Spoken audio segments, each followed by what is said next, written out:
There's Morgan. Stacy. Good evening, everyone. I think we can get started now. Good evening and welcome. I'm Deborah Lockwood, Chair of the Washington County Planning Commission. Today is November 15th, 2023, and this evening's meeting of the Planning Commission is called to order. May we have the roll call, please?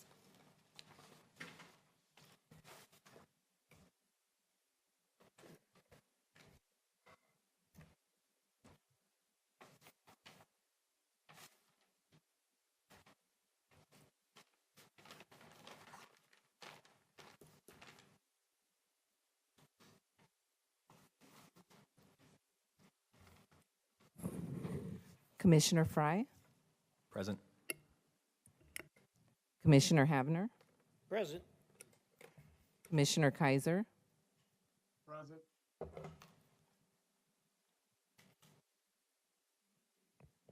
looks like he's not online. Commissioner Milliman, Present. Commissioner Bidu was going to be absent tonight. Commissioner Will, Present. Commissioner Podar. She will be coming late, about an hour. Vice Chair Dye, Present. Chair Lockwood, Present. okay, and Commissioner Podar. Present. I use she, her pronouns. Looks like we have 7 commissioners present tonight. Thank you. And it does look like Commissioner Kaiser has joined us. That would make it 8 commissioners present. Thank you. May we have the director's report, please? Yes, good evening, Chair Lockwood and members of the Planning Commission. My name is Erin Wardell, and I am the Planning and Development Services Manager here at Washington County. We have some updates for your director's report tonight. First of all, on November 7th, the board continued the hearing on Ordinance 897. That's the ordinance related to the Metro Urban Growth Boundary expansion in the Tigard River Terrace 2.0 area. They continued the hearing in order to provide staff some additional time to research and respond to some of the public testimony received on that ordinance. At your last PC meeting, we indicated that 2 of our Planning Commission hearing dates in 2024 will need to be canceled and rescheduled due to holidays, June 19th and July 3rd, 4th of July holiday. So staff is requesting that the Planning Commission take a formal action to reschedule 3 of the June and July meetings to accommodate these holidays. We talked about this last week and we showed the dates up on the screen, or last meeting, not last week. So June 19th would move to June 26th, July 3rd would move to July 10th, and July 17th would move to July 24th. All other meeting dates in 2024 would remain the same. I wanted to give an update on Ordinance 899, which is on your agenda for this evening. We will talk a lot more about this when we get to the staff report portion, but I want to share that the board held a work session on this item yesterday and provided some guidance for moving forward on this ordinance. As we discussed at your last meeting, the city's ordinance has been referred to the voters of North Plains. There will be an election in May, and voters will have the opportunity to vote on whether or not to expand their urban growth boundary. We shared this information with the board and gave them options for how they can proceed with their consideration of Ordinance 899. At the meeting yesterday, the board indicated that they would like to delay their consideration to July of 2024 to allow for the local election in North Plains to complete and the election results to be certified.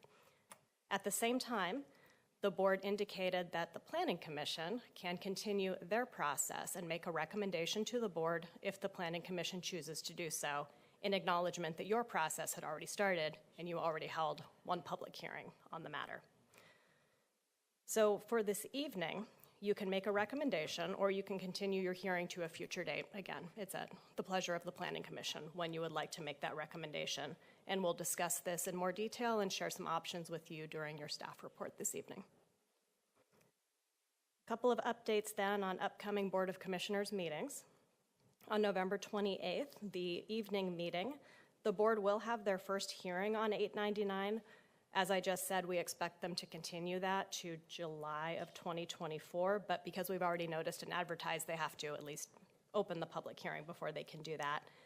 On December 5th, the day meeting, the board will have their first hearing on the second engrossment of Ordinance 882 that's relating to the Tile Flat Road extension. For your meeting tonight, you have a work session on our Significant Natural Resources Update project, and your hearing on Ordinance number 899 continued from November. For your upcoming meetings, December 6th, the day meeting, possible continuance of Ordinance 899 if that is what you choose to do this evening, and other agenda items to be determined. For your December 20th meeting, that would be an evening meeting. We have no items planned, and so we recommend canceling that. And given the timing, we assume that will be okay with the Planning Commission. And that concludes my director's report. Thank you. Commissioners, any questions for Ms. Wardell? How do we address your request for a formal change of meetings in June and July? If you would like to make a motion to that effect, to move those dates right now, it needs to be on the record to date and time certain. So if you'd make a motion to that effect, we can take care of it right now if you'd like. I'd like to make a motion to change the meeting dates as indicated by Director Wardell. We have a motion. Is there a second? Second. Any objections? Seeing none, motion carries. Thank you.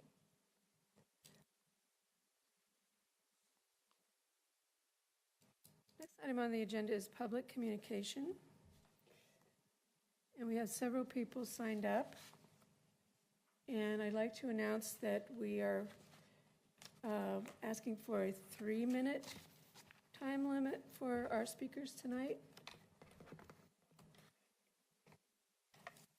The first person on the list is Dale Feek. If you come forward.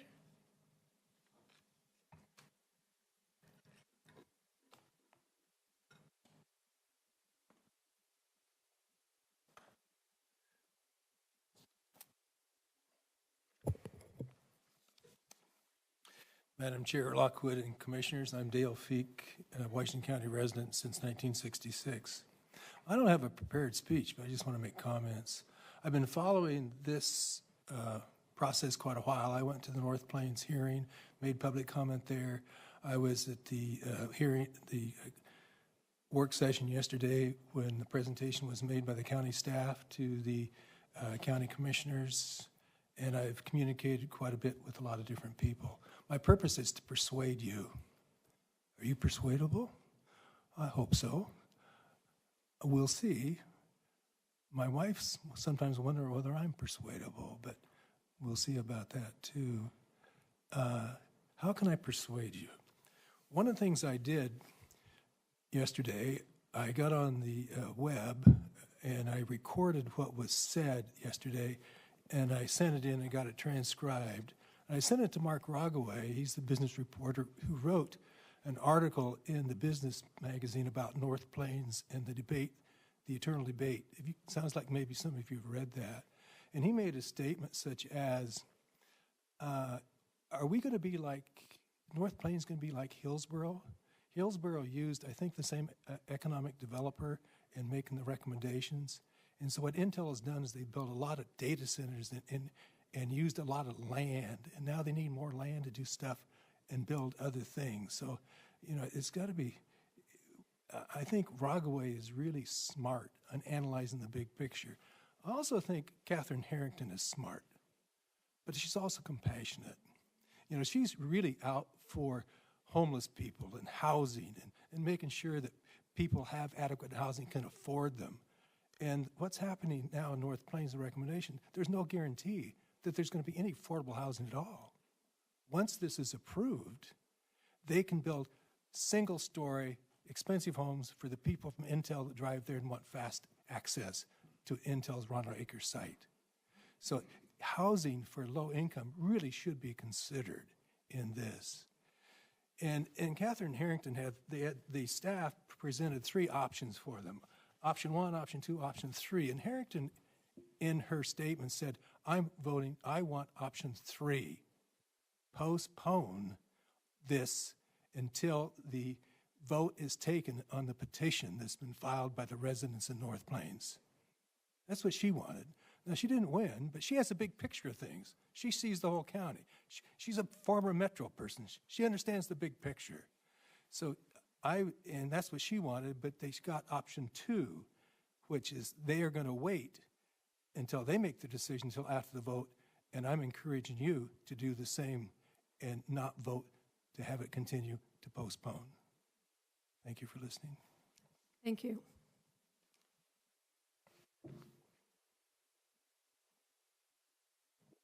Let me ask the clerk, I didn't ask Mr. Feek to give his address. Do we have to take care of that? I think I put it, no, I didn't do that. If you could do that. 3363 Levina Drive, Forest Grove. Thank you. Next on the list is Aaron Nichols.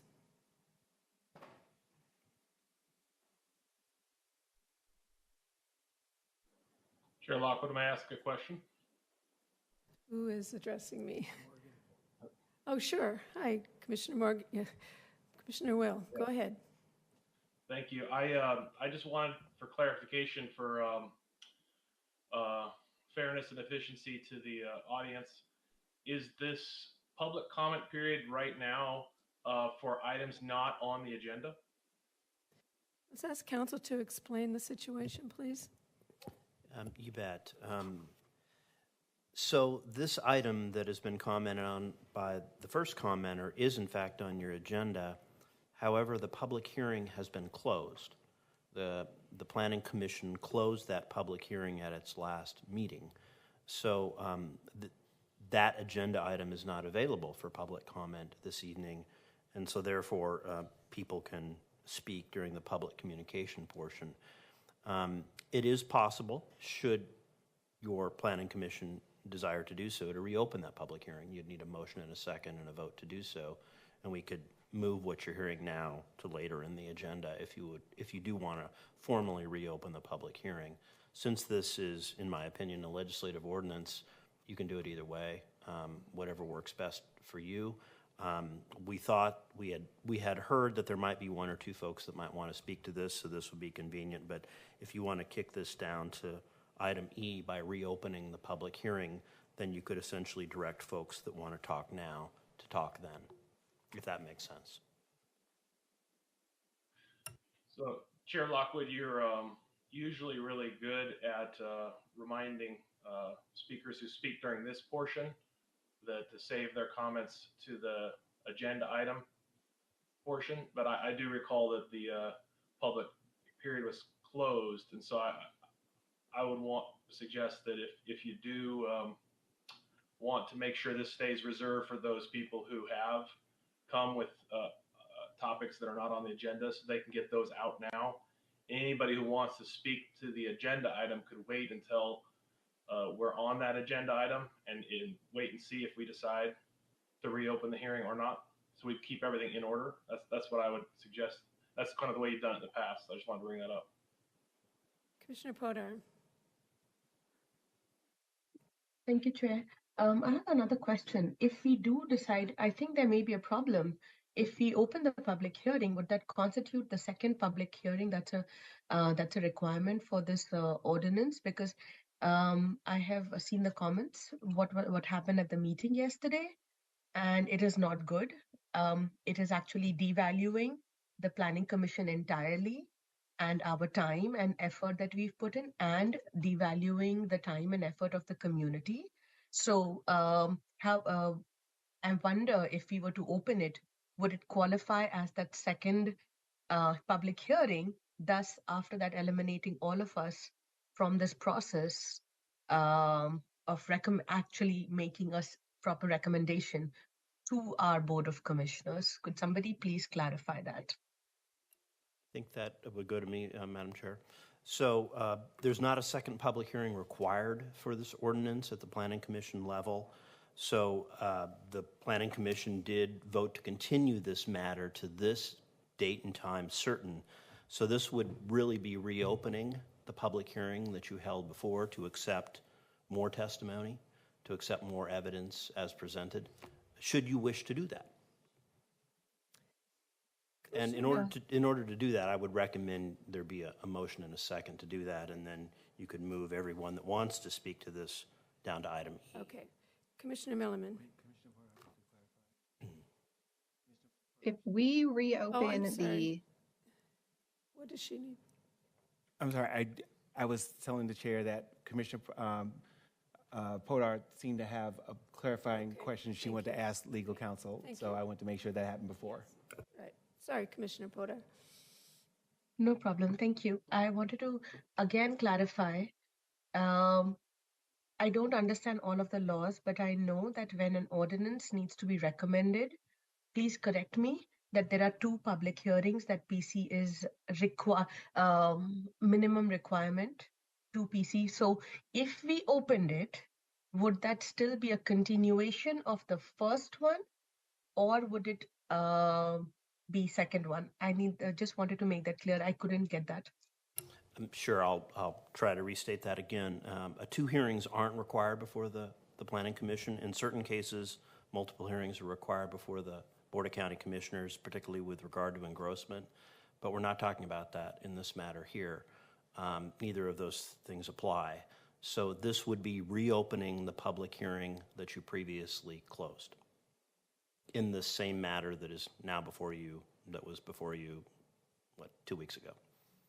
Great. To follow up with that, however, we closed the public hearing because this matter has now gone to the voters first. So at this point of time, could I even make a motion to table this ordinance 100% until after the vote, so that we actually get a chance, community gets a chance to gather up all of the information, do all of that, and so that we don't make them waste their time and we don't spend time on an ordinance that is first going to be decided by the community. Because whatever we hear right now is not going to be important, right? So could somebody clarify on that? That can I make a motion for that right now? There was a lot wrapped up in there, and so I'm not actually precisely certain what I'm answering, but if your position is, Commissioner Podar, that you would like to see this essentially stayed and moved off till June or July after the vote in May, that is certainly one of the options that is before this Planning Commission in this matter.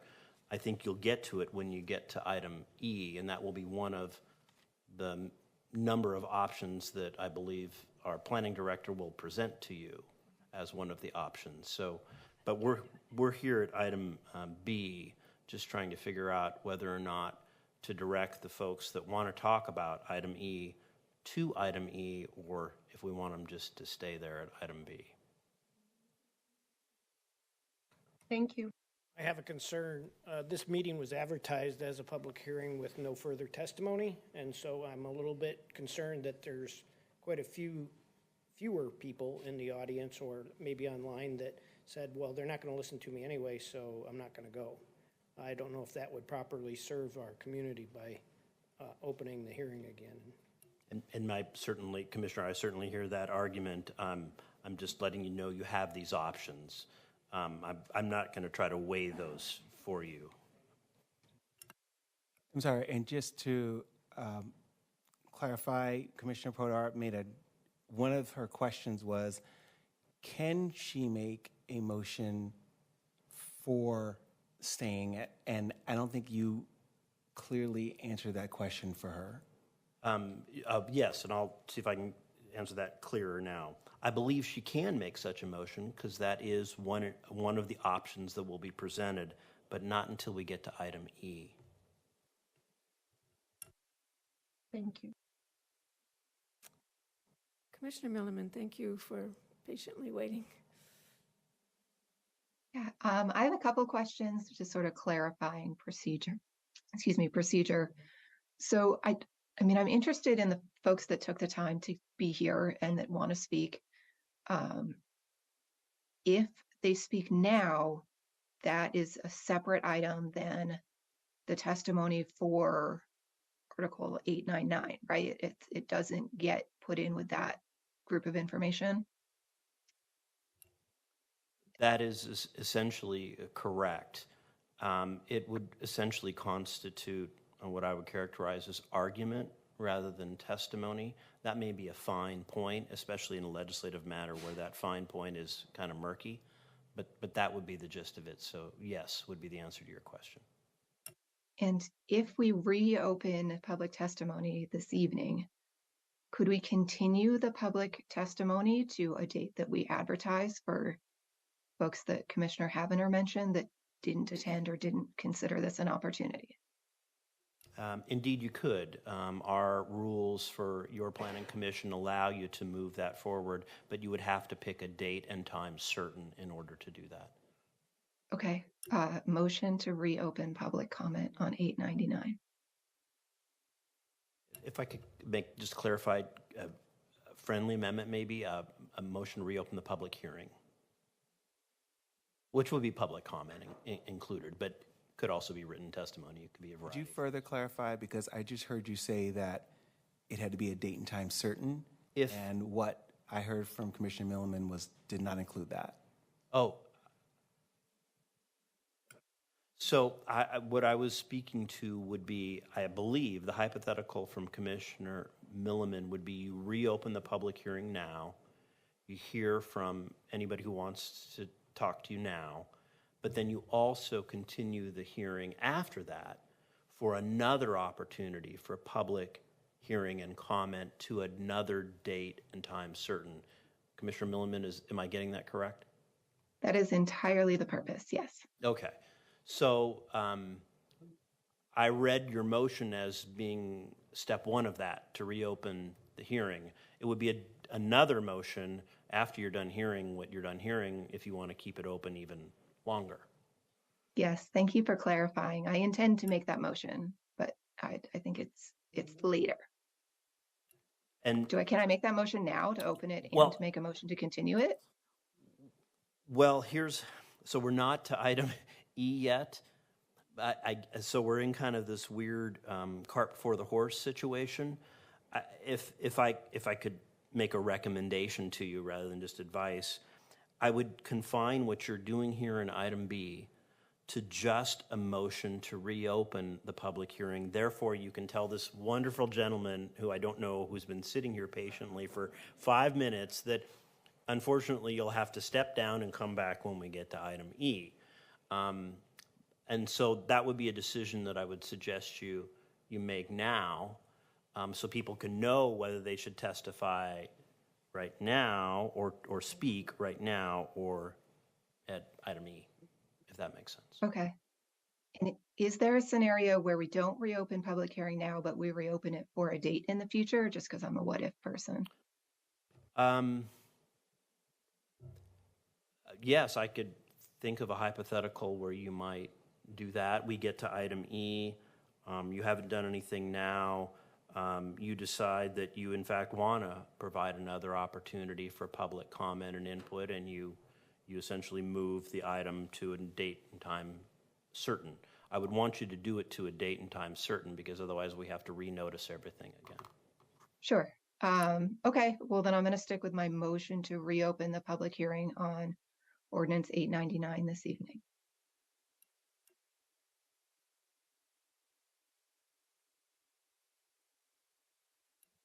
I guess I'll ask the leading question. Is there a second to that motion? Thank you. Is there a second to the motion? Commissioner Podar, I see your hand is up. Is that a question or a second?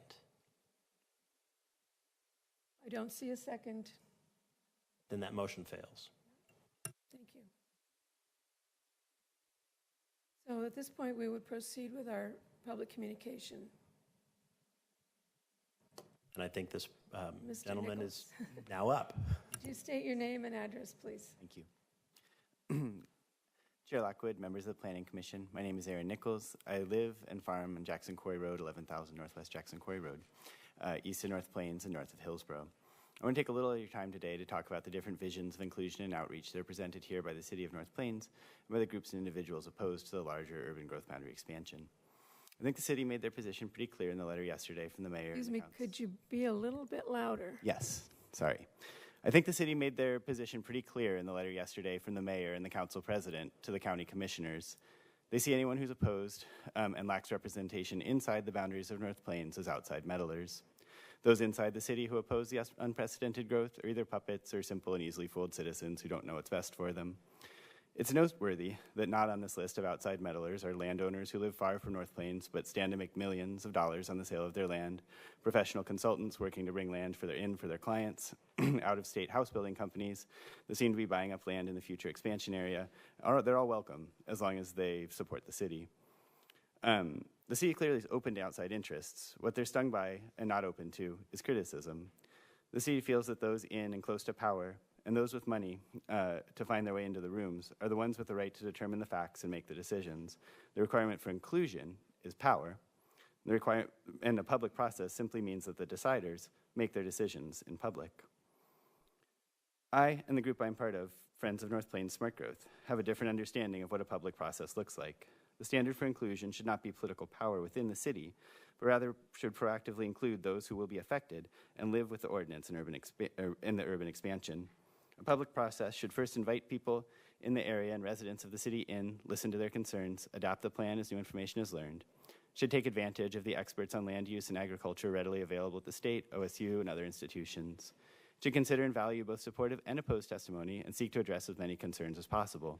Certainly landowners in the proposed UGB should be invited and taken seriously, but so should those who wish to continue farming just outside the new city limits. I think it's worth saying briefly who I am in light of the city's repeated claim that the opposition is entirely outside interests. I farm one farm over from North Plains, the Gates, who also testified against the expansion, farm across from Sunset Ridge. I farm across from them. I can and do see North Plains from my farm every day. Furthermore, as a direct-to-consumer farm, I sell vegetable subscriptions to dozens of families in North Plains and about 100 in the immediate vicinity. I see these folks every week, some of them for over a decade now. I've watched their kids grow up. I talked to them about schools, weather, recently the urban growth boundary expansion. North Plains is the closest city to me. It's where I took my son to book babies at the library, where we play at the parks, where we eat frozen yogurt, where we go to get burritos. It doesn't feel like I'm a distant neighbor. It doesn't feel like I'm meddling somewhere I don't know anything about. But if we use the standard, as I believe we should, of who will live with this ordinance, who will be most affected, then I have a strong claim to be involved. If they don't like the process or results of the UGB expansion, many in the city, including Ms. Lenahan and Mr. Sheldon, can relatively easily pack up and move to Banks or Hillsborough, wherever they please. Others, like the consultants who had an easy time meeting with key decision makers and the city staff who led the process, don't live in North Plains. If they disagree, they can simply move on to another city. For myself and other farmers, there is no packing up and moving elsewhere. There isn't more farmland like this available, and I guarantee you there isn't a moving truck big enough to cart the 15 acres of topsoil I've been building for a decade to a new farm. I'm stuck here. I have a long-term stake in the community, and I should be involved what happens and directly affects me and my business. The city's contention that no one outside the UGB expansion zone should be involved leads to the untenable and ridiculous contention that farmers don't have a say in what happens to farmland, what happens to their communities. Sorry. When SB 100 and 101 were written, the framers were absolutely thinking that farmers and other working land stewards would be at the table in these deliberations. And 50 years later, they still should be. Thank you. Thank you. Ms. Hosey. Chair Lockwood, my hand is raised. Or maybe you can't see it. Oh, I'm sorry. Commissioner Will, please go ahead. I don't want this to be taken the wrong way. I'm very excited from the last two gentlemen who testified to get public participation in our meeting, but perhaps my question or request wasn't clear in previously. I think we're on an agenda item that's reserved for public testimony about items that are not on the agenda, and these last two testimonies appear to be about items that are on the agenda. Let me see if I can explain, and staff will jump in as needed.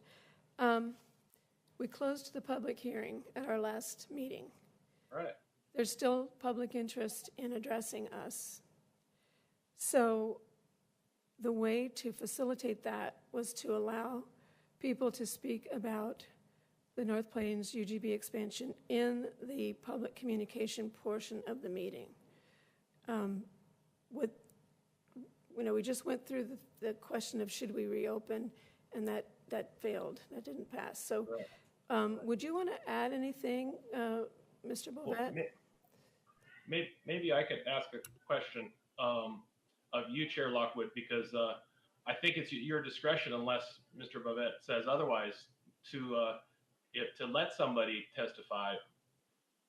If they're testifying about something, like if it was any other topic, if it's any other item on the agenda, not North Plains, let's say we had 4 things on the agenda today, we would normally ask people to wait to testify later. If they come up to testify about something that is on the agenda, we normally would not let them. I understand that this item on the agenda is not scheduled for public testimony. So by letting people testify now, it seems to me as a commissioner, they're taking advantage of this agenda item, which is supposed to be reserved for people who come to talk about things that aren't on the agenda.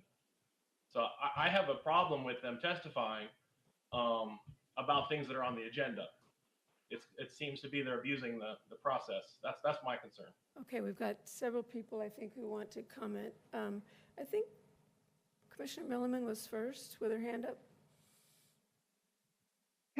I'd like to understand from Commissioner Will why he's not particularly interested in hearing from the public, and then from maybe the rest of the group, if there's another venue for folks who would like to communicate with the Planning Commission on this issue. Yeah, I think it's a prudent, thanks for asking that question. I think it's prudent for us as a commission to decide whether we want to reopen the public testimony during the agenda item on the ordinance. Not during this time. I think it's inappropriate for us to take away this slot in our agenda for other people in the community who may be here to speak about other items. And they may not be out there, but if there was somebody out there right now who wanted to speak about, a broken stoplight out in the county highway, this is their time for that topic. And if there is nobody out there, then we should move on to the next agenda item. And then when we get to the agenda item related to this ordinance of concern in North Plains, during that time, we can discuss whether we want to open up additional public hearing.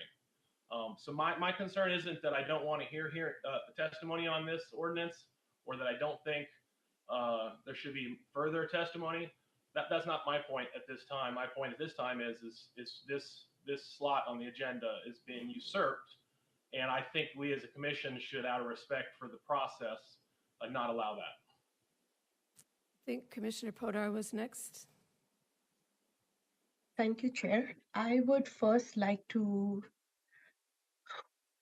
how are we are representatives of our community. And when we use words like community is abusing power, they're usurping time, this is their space. Why are we not letting them speak? We have this time.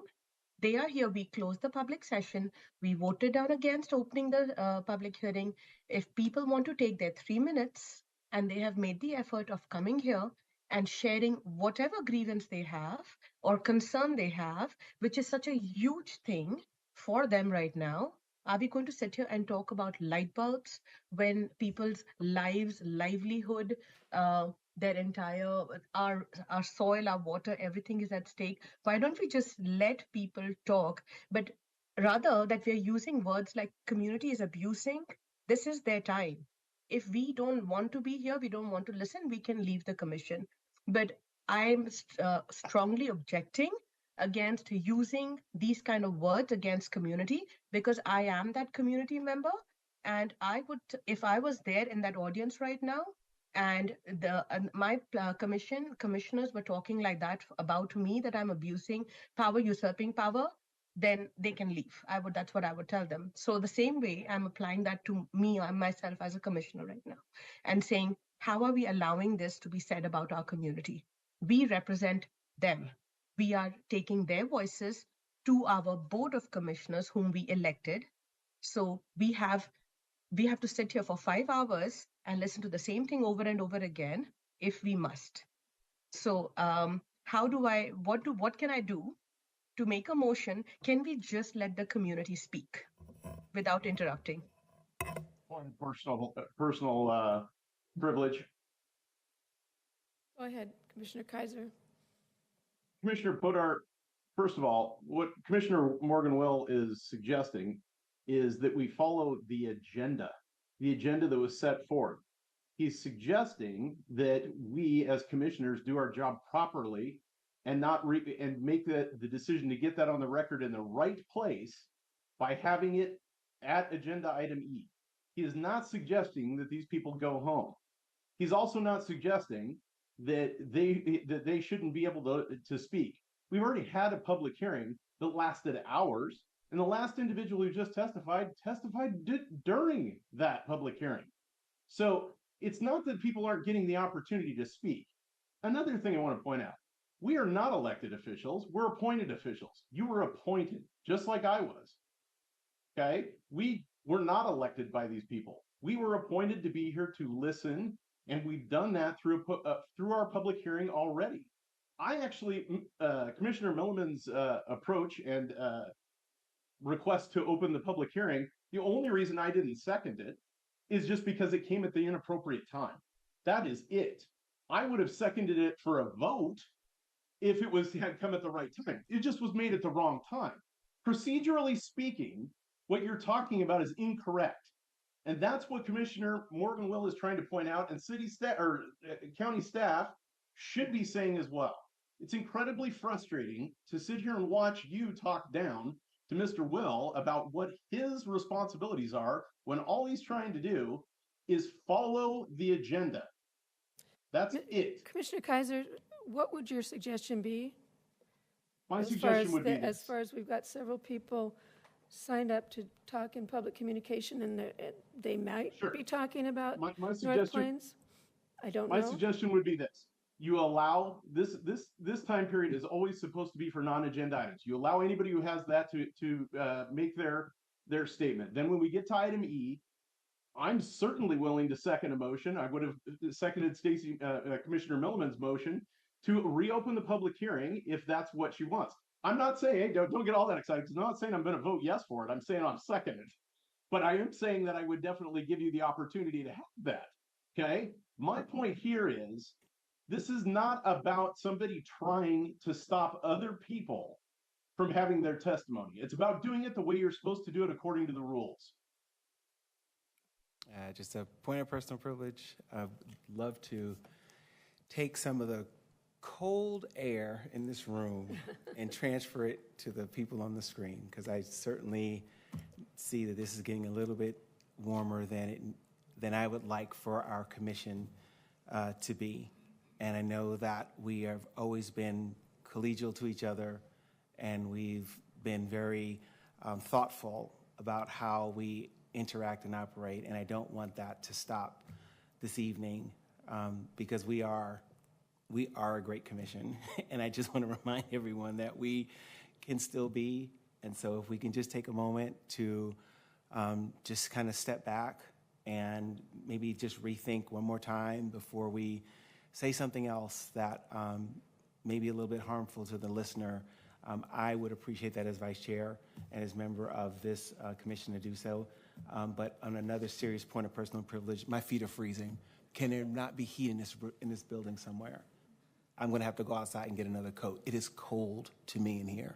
So, thank you.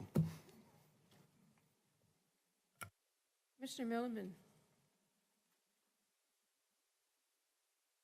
Thanks, Chair Lockwood. As point of personal privilege, I guess, maybe. So I would like to hear from folks in the community, and I was trying to solve a problem in that I was concerned that if they didn't speak now and we got to the agenda item and we chose not to reopen it, that's no speaking. That's no speaking all the way through the meeting for these folks. So if this was not the right time, I apologize, but definitely for me, it's community voices over process. So if Commissioner Kaiser is willing to second it at the appropriate time, I can wait. I just want to know for these folks that they're going to get an opportunity to speak if they took the opportunity to attend, call in, whatever they did. So whatever procedure that requires, please help. I believe Mr. Bovet said that motion would be appropriate when we got to item E. Is that right? Indeed. You could you could make such a motion, but the commissioner is correct. If the motion fails, then people would not be allowed to testify as part of Right, so open public would you hearing. agree we've got a kind of a messy situation here? We want to allow people to speak. Well, I'm not sure with all due respect, Madam Chair, I'm not sure I'm hearing all the commissioners agree with what you just said there. Well, With regard to 899, I mean, I what think I it's... meant was, if we don't allow people to speak now, and the motion fails when we bring it up, then they have no opportunity to speak. You could open a Yes, public that's hearing the at problem. another date in the future. You could also do that. And as I said before, there may be people not in the audience tonight, didn't come here because it was advertised as no more testimony. And indeed, I hear that argument as well. It's really the chair's discretion what to allow in terms of the public communication element here. And so, I'm not sure how to, I can only give you your options. Okay. Vice For everybody, Chair. Oh, Mike, for everybody's sake, how many people do we have signed up? we have 1, 2, 3, 4, 5, 6, I think. One online. And so we've gone through a couple already. And while procedurally, I understand the procedural questions here, and I understand the concerns about reopening things. In the interest of everybody's time, I would just suggest that we do allow people to speak and to respect the time that we have here, because we've certainly spent a lot of time listening and reading. I know I've read 400 pages of testimony. Want to hear the voices, want to get through this, but I also would not be in favor for all these reasons of continuing or reopening public testimony personally. So knowing that folks on the screen couldn't see that we don't have a packed house like we did last time. We do have a number of people, but we're not talking about being here until 10:30 again at this point. I would suggest that maybe we just work our way through this. Vice Chair Dye? As someone who's chaired a few meetings previously, is there discretion, council, for reordering a agenda so that I see that E is in ink, but not necessarily in stone. And so if there is an opportunity to reorder the agenda so that we can resolve some of these now and answer a lot of questions so that we're not wondering what if, and we can get to those definites, is that an option? Vice Chair Dye, indeed, and that could be done a number of different ways. The chair could exercise their discretion to move things around in the agenda, or there could be a formal motion in a second to move, for example, item E to right now. The chair's going to exercise some discretion and move item E to now. There you go. Point of clarification, Yeah. the people that to use your words, the people that argued against this technically wouldn't have been a formal testimony, wouldn't be part of the record. Do we change that as well? No. Now, there's a creative way to get around that too, but we're not even there yet because you haven't decided to reopen the public hearing. So maybe we could address that if you get to that hypothetical.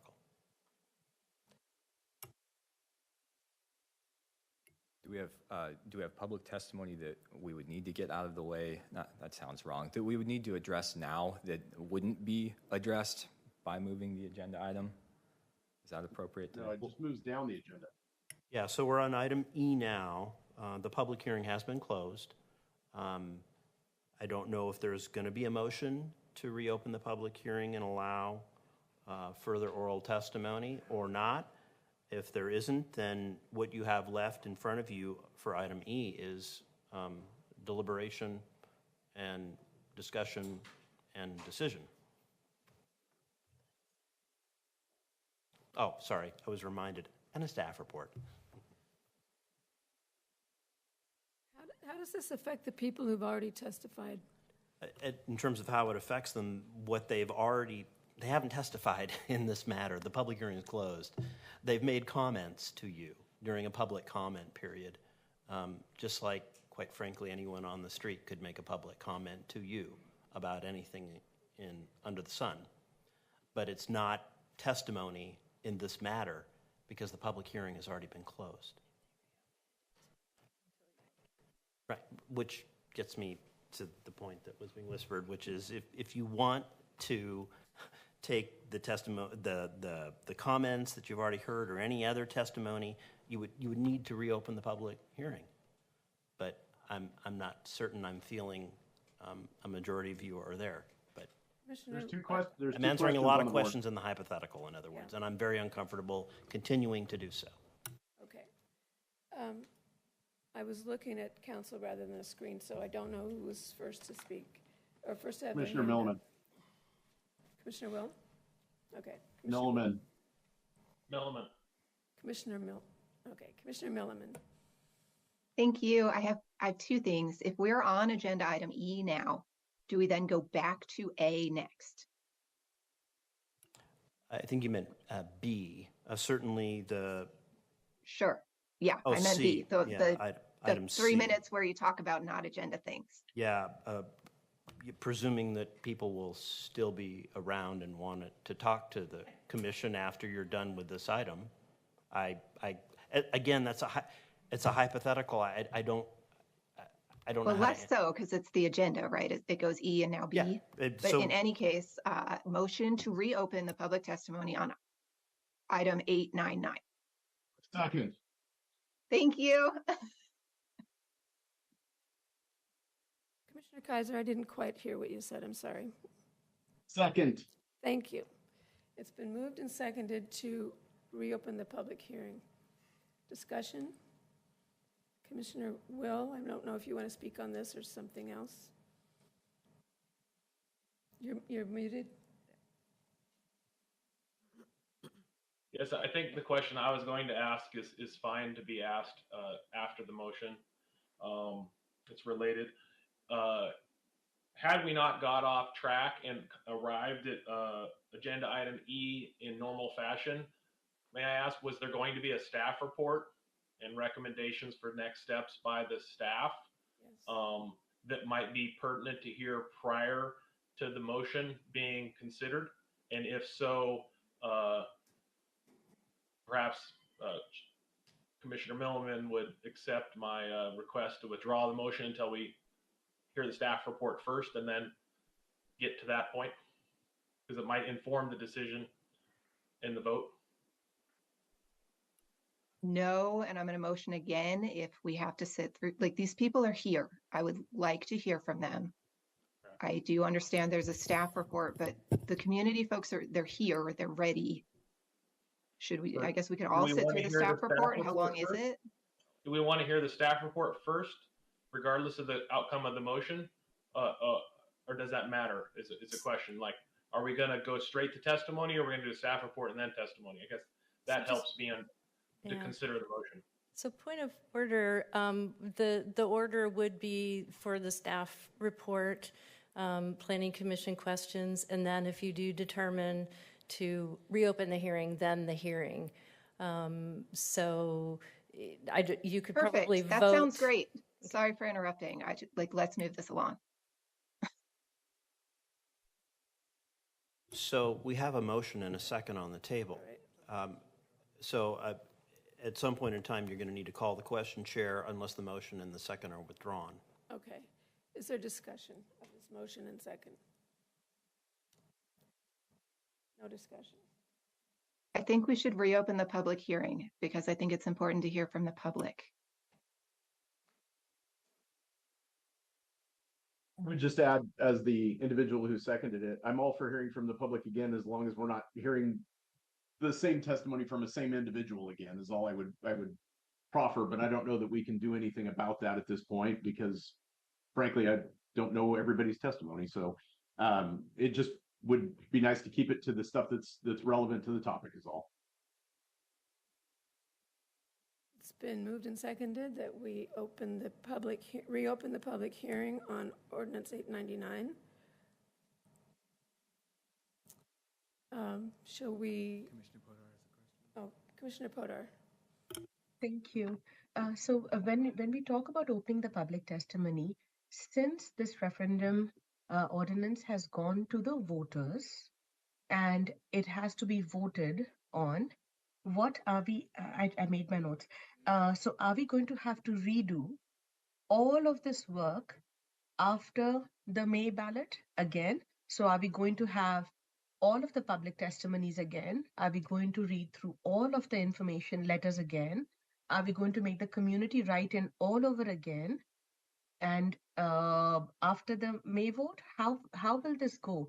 Does community spending time right now with all of this information, our discussions, anything have any relevance whatsoever in ensuring that the community, the larger North Plains community, gets to hear this and sees our recommendations? We cannot be recommending something that has now gone to voters. Sure we can. You absolutely can. Will this have an how will this have an impact when the county again, maybe the directors, the staff report needs to come into play, because the county chose option 2 from 1, 2 and 3. The county chose option 2 to not even listen to the PC recommendation after the vote. So there's if I might, Madam Chair, there's a couple of compound things in there. First, the notion that you can't make a recommendation while the referendum is in place is not accurate. You can make a recommendation if you choose to proceed to make a recommendation. And then there was a second part, sorry, there was a lot baked in there. The second part of your question, Commissioner Podar? It was since the county commission, the board of commissioners have chosen option 2. There were 3 options that were presented to them by the staff. Right. The county chose to, the board of commissioners chose option 2. Right. Where they said continue board hearing until after May vote, instead of saying continue board hearing until after May vote and PC recommendation after May vote would have been ideal, because we can make best recommendation based on what the community is asking for. Right now, we are only So how does this? So how does this help? Yeah. So that if I we if even I could talk about this ordinance. I get it at now. So your interpretation of option 2 and my understanding of it are fundamentally different. So option 2, as presented to the board, was really 2 parts. Do you want to take action before the vote? And the second part of that was, what would you like to see the PC do? And they basically said, deferred it to you. You could proceed now. They were totally fine if you wanted to proceed and make a recommendation now, or you could choose to wait also. That was, I think, the clear message that I got from the board. So I think you're in option 2, it really is entirely up to you. It would have been up to you anyways. You would still have those same options. You can proceed, make a recommendation. You can proceed and defer. You can defer. But all those options will be presented to you by Ms. Wardell in her staff report here, which sounds like it's going to happen in a minute or 2.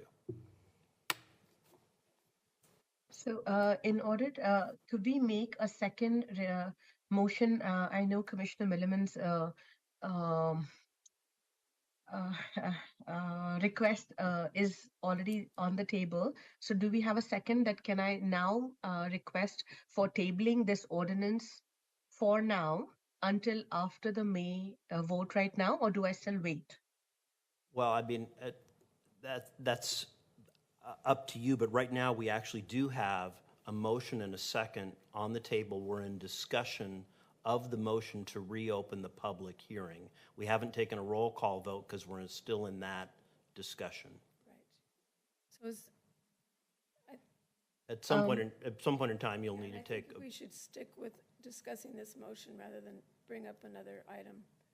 Sure. So will the community, let me clarify, will the community, should we take this over again? We are listening to community now. We are opening up the community discussions, public hearing again. So will the community have to do all of this again after the May vote? Should we defer it to them?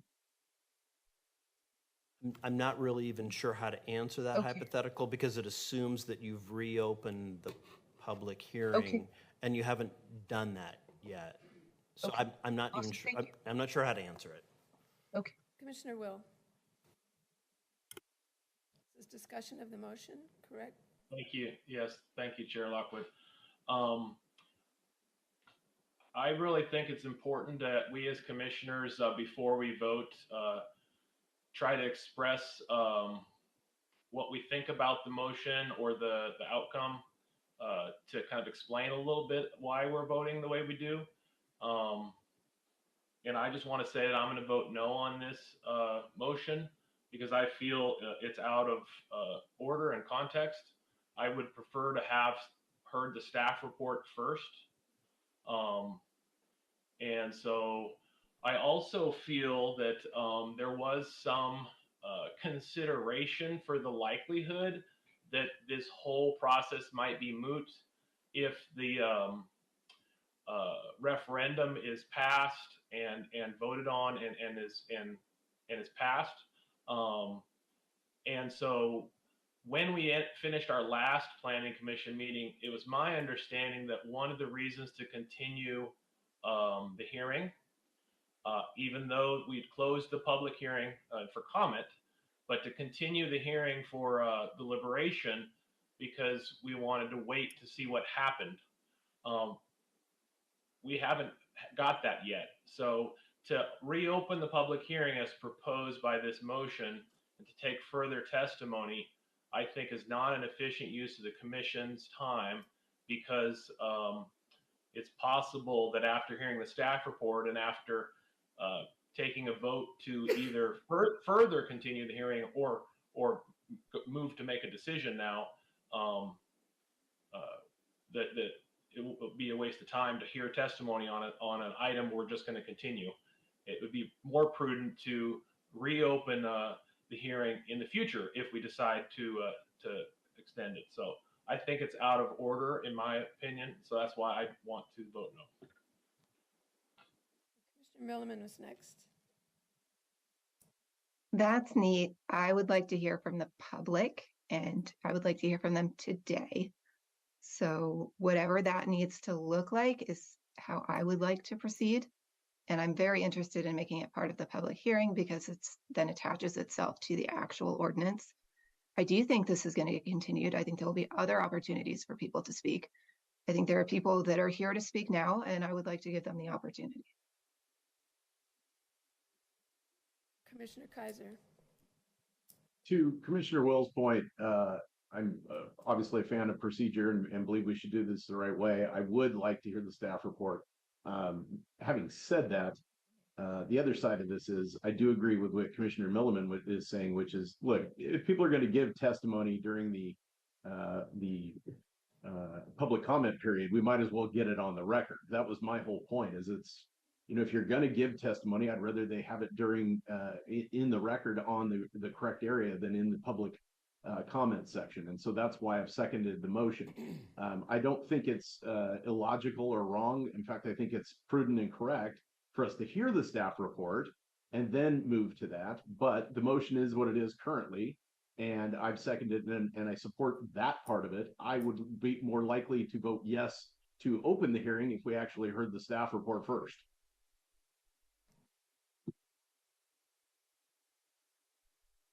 Okay, do I have to withdraw my motion if I want to remake it after the staff report? But then do we go back to B and the opportunity passed? Okay, so we're on E. Let's hear the staff report. I will make a motion after the staff report. I don't care. I just want to hear these people that came to the place tell us how they feel about their community. So Your motion withdrawn. Motion withdrawn. Let's hear the staff presentation. We are on item E. Well, so I'm sorry. sorry, Was that an official withdrawal of your motion? Because right now there's an active motion on the floor. there's still an active motion on the floor. If you withdraw, I think I heard Commissioner Milliman withdraw her motion, but that is ineffective unless the person who seconded the motion agrees. I'll agree. Okay, so now the motion is withdrawn. Now we're just back to item E, and we're queued up for a staff report would be the next item within this item. Chair Lockwood, I'd be happy to wait. My comments are sort of higher level, but they would apply to 899 as well as a public comment. Okay. Thank you very much. Staff report.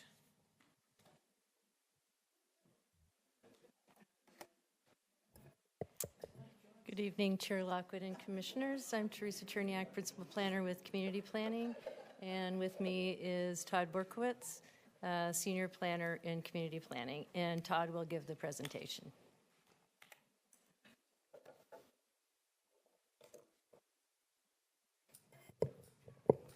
Good evening. I'd first like to just thank everybody who is here, both in the audience and virtually, for being here, for the presence. So good evening, Chair Lockwood and PC members. I'm Todd Borkowitz, Senior Planner in Community Planning with the Department of Land Use and Transportation. Today we're continuing the hearing at Ordinance number 899, the proposed expansion of the North Plains urban growth boundary.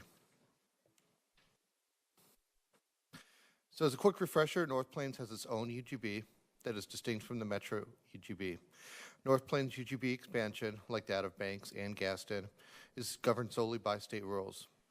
The city must follow these rules, and unlike Metro UGB expansions that require planning of UGB areas early in the process, North Plains must complete a detailed concept planning for the UGB expansion area only after the UGB expansion process is completed. North Plains' current city limits and UGB are nearly the same, comprising about 700 acres. While North Plains can accommodate some of its projected future growth within the existing UGB, the city is seeking UGB expansion to accommodate future housing and employment needs resulting from this growth as required by statewide planning goals. Oregon law requires cities to plan for 20 years of housing and employment growth. Cities must accommodate their 20-year growth forecast within their existing UGB, or when the forecasted growth cannot be accommodated within the existing UGB, cities can follow a state process for UGB expansion that requires the city to meet criteria in state statute and administrative rules. North Plains followed this state process. Washington County and other agency partners collaborated on this process. State law requires that both the city and county approve the North Plains UGB expansion through ordinance. North Plains City Council adopted its UGB expansion ordinance earlier this year, as you're aware. So the proposed North Plains UGB expansion area, shown here in shaded dark gray, is approximately 855 acres. The proposed expansion is primarily north of US 26 and to the east and west of the current city limits. It also includes 34 acres south of US 26 on the current North Plains UGB. On October 18th, the Planning Commission held its first hearing on the county's ordinance number 899 for North Plains UGB expansion. At that time, staff communicated that the policy framework guiding the ordinance,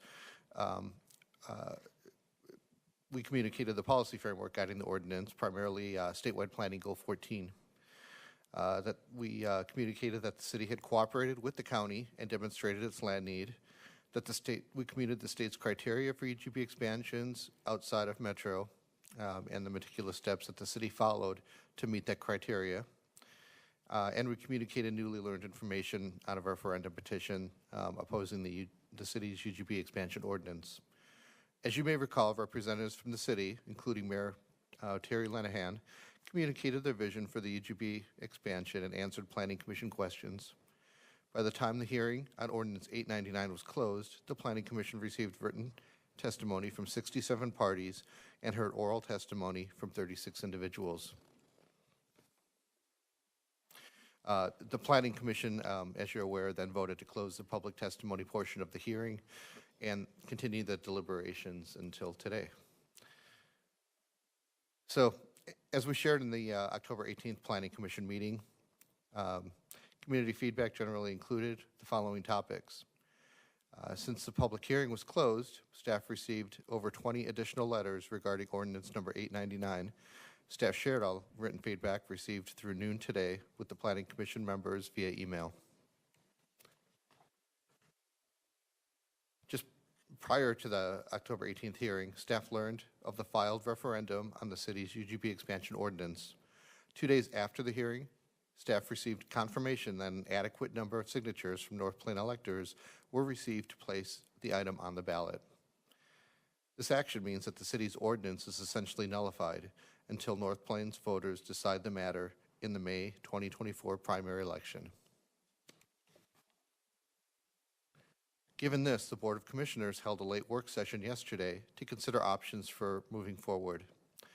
The board's preferred direction is that the Planning Commission continue deliberations on Ordinance 899 and make a recommendation to the board between now and the May 2024 election, and that the board have its first hearing on Ordinance 899, given that the hearing has already been noticed, but they would continue the hearing to a date certain after the May 2024 election, and once the election results are certified. Please note that this is just the board's preferred direction. The Planning Commission can determine how it wants to proceed.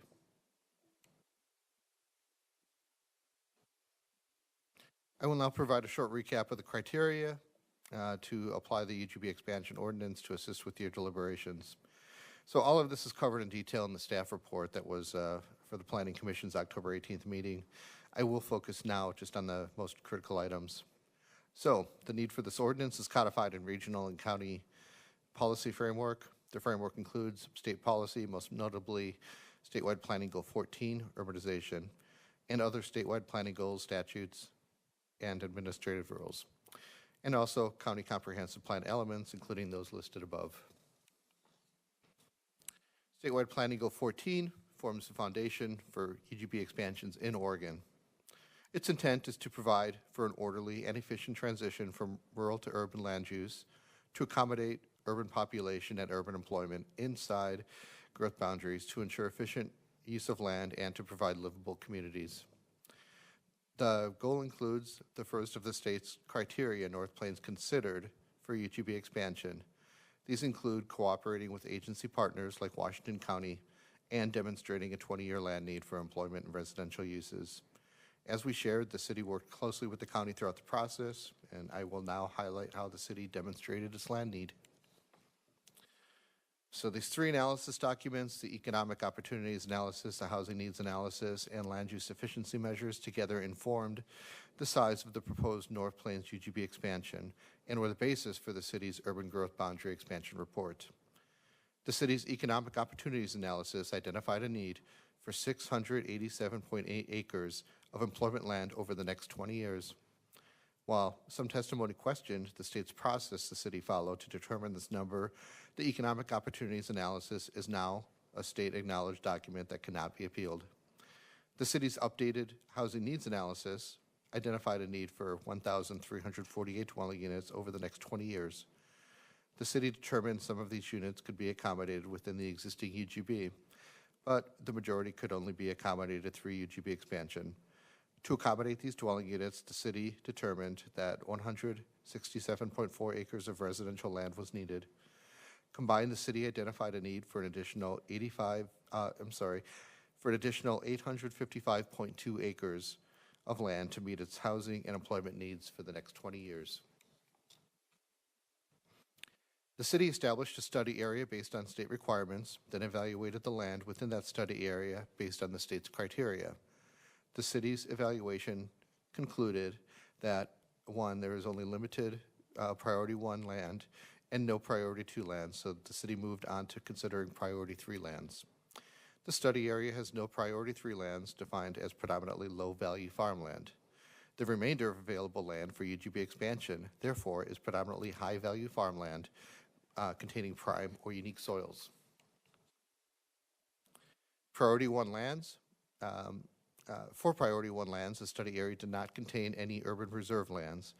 The study area did contain approximately 142 acres of exception and non-resource lands, including most of the south portion of the study area below US 26.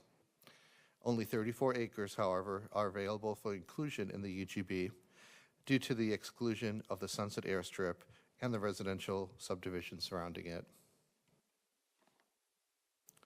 So state law is then required the city to evaluate boundary location factors to determine the proposed UGB boundary. The conclusion for each factor informed the city's proposed alternative UGB alignments. In general, lands closer to the UGB and containing larger parcels and more buildable land were generally prioritized for UGB expansion over lands without these characteristics. Lands meeting criteria for orderly and economic provision of public facilities and services were generally prioritized for UGB expansion over lands partially or not meeting this criteria. Lands with fewer impacts per ESEE factors were generally prioritized, and lands with the least potential conflict with surrounding rural uses were generally prioritized over lands with moderate potential conflict. No lands within the study area were determined by the city to have high potential conflict with surrounding rural uses. Based on the city's analyses, it considered possible growth scenarios and envisioned the best location for residential and employment uses. The city proposed UGB expansion for only the orange and blue areas shaded on this map, and the North Plains City Council later adopted this proposal. It included 34 acres in the south portion of the study area nearest to Glencoe Road as the first priority, since it is exception land and must be considered first. This land would best meet the city's employment land needs. The next priority was the majority of the east portion of the study area, since most of the land is most development ready. These 412 acres would best meet the city's employment land needs, except for approximately 77 acres surrounded on three sides by the current UGB, which would best meet the city's housing land needs. The third priority was approximately 90 acres in the north portion of the study area, which is the location envisioned for a large community park to help meet the city's housing land needs. The remaining approximately 319 acres was allocated to the west portion of the study area, an area that is comparatively the least development ready, but could help meet the city's employment land needs. So the county and city are both required by the same state requirements for UGB expansion. Each must adopt an ordinance and findings based on the UGB analysis.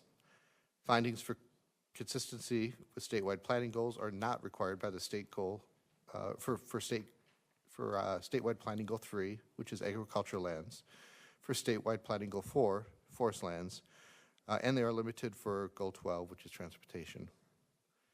County staff provided preliminary findings for other statewide planning goals and county comprehensive plan goals listed here. Should this ordinance move forward, staff will provide findings at a future board hearing for this ordinance. Given this, the county must adopt through ordinance a UGB identical to the city's UGB. If the board rejects the county's draft ordinance on UGB expansion, the expansion cannot move forward. The county's ordinance number 899 proposes minor map amendments to the Rural Natural Resource Plan and the Comprehensive Framework Plan for the urban area to reflect the proposed UGB. It does not propose any land use designation changes at this time. In summary, the city is required by state law to plan for its projected growth. Staff believes the city followed the required process, undertook the appropriate analysis, and prepared the required reports, and made the appropriate findings to support the proposed UGB expansion. All state requirements related to expanding the UGB into prime farmland and determining the needed amount of employment and residential lands. Staff also believes that concerns raised by members of the public were addressed appropriately through the city's process. This UGB expansion over time will reduce the amount of high-value farmland. That, however, is explicitly allowed under the state's land use process, which the city followed. So therefore, tonight, staff recommends that the PC conduct deliberations and recommend approval of Ordinance 899 to the Board of Commissioners. So given uncertainty about the outcome of the referendum vote in the May 2024 election and the board's intent to not consider this ordinance until after that vote, the Planning Commission has several options on how to move forward. Options 1 and 2 shown above are the board's preferred direction. They include the Planning Commission conducting deliberations and making a recommendation between now and the May election. Options 3 and 4 include continuing the hearing to after the May election and starting deliberations either now or at a future date. Here are some sample motions to aid you. And that concludes our presentation. We're happy to answer any questions. Please note that staff from North Plains is also available to answer your questions upon request.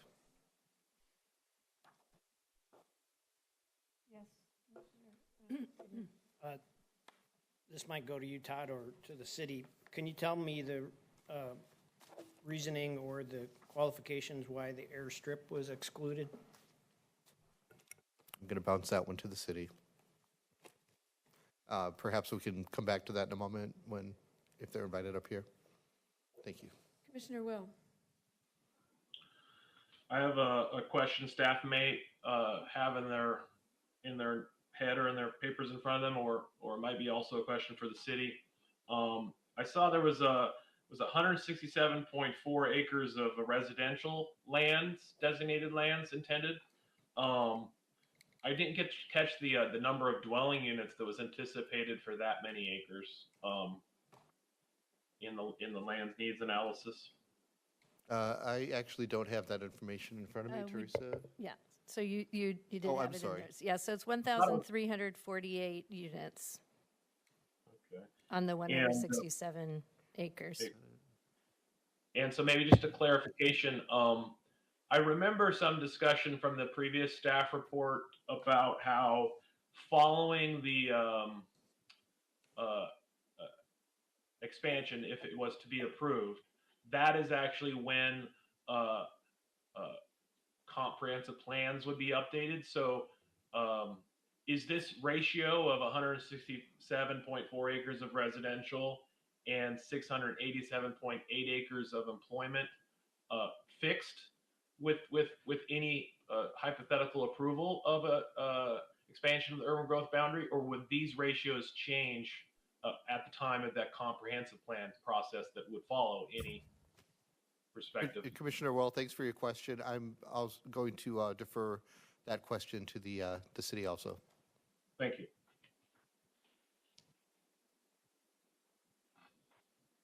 Would you mind going back 2 slides to the previous map? That one, thanks.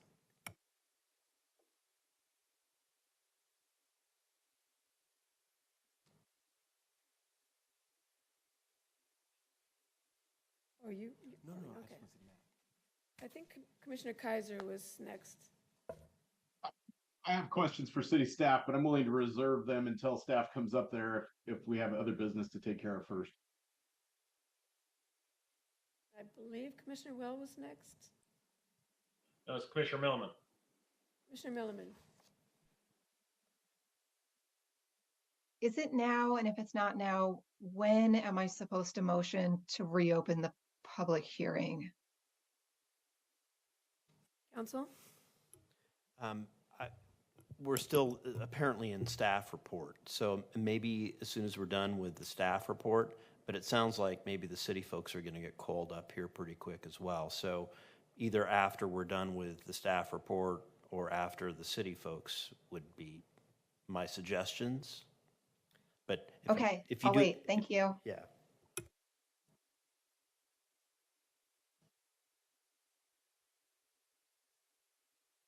And then if the hearing is reopened, when does the public have a chance to speak? That would be after the staff report, and I'm assuming, again, it's hypotheticals. I'm assuming we're going to call the city folks up, and they're going to have to answer some questions. So maybe hypothetically after that, but again, there's no motion on the floor. Okay. And I'm real nervous about continuing to answer all kinds of hypothetical questions. Thank you. Commissioner Will. Yes, I do have a second question. This one is for county staff. I did notice that I received communications in my email, with the agenda and with materials about Ordinance 899, and In the subject line, it was labeled testimony. Because the public hearing was closed at our last meeting, can the county staff please clarify whether the additional testimony that was shared with us as commissioners electronically, is that new testimony that was received after the Planning Commission hearing closed? Or is this testimony that was received that evening and this is just our copy for our records? I can't tell. So those communications were received after the hearing was closed.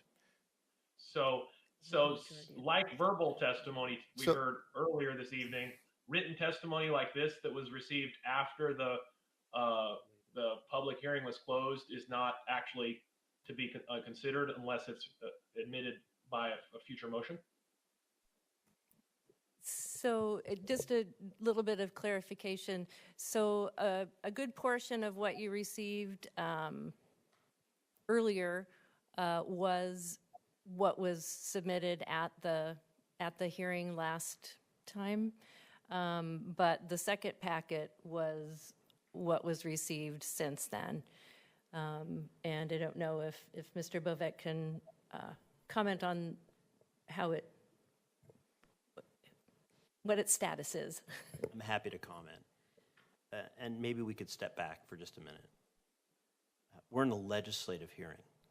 This is not quasi-judicial, which means that whether or not we label it as testimony or argument or information or data or research, in some ways is irrelevant, because it's all information that you are either taking into consideration individually or rejecting individually as you might. Think of yourselves as legislators, not judges. If you think of yourselves that way, I think you'll get a cleaner perception. So how we label things in some ways doesn't matter at this stage. What you have before you is a staff report, discussion, question and answer, deliberation, and potential decision. That's what you have before you. You can take into account anything that has come before you in this matter, which is 400 plus pages, I'm guessing. I haven't counted them all, plus a whole lot of people that orally testified as well, plus a whole lot of what I would characterize as arguments back and forth one way or another, in addition to supplemental information that you've received from the city as recently as an hour ago.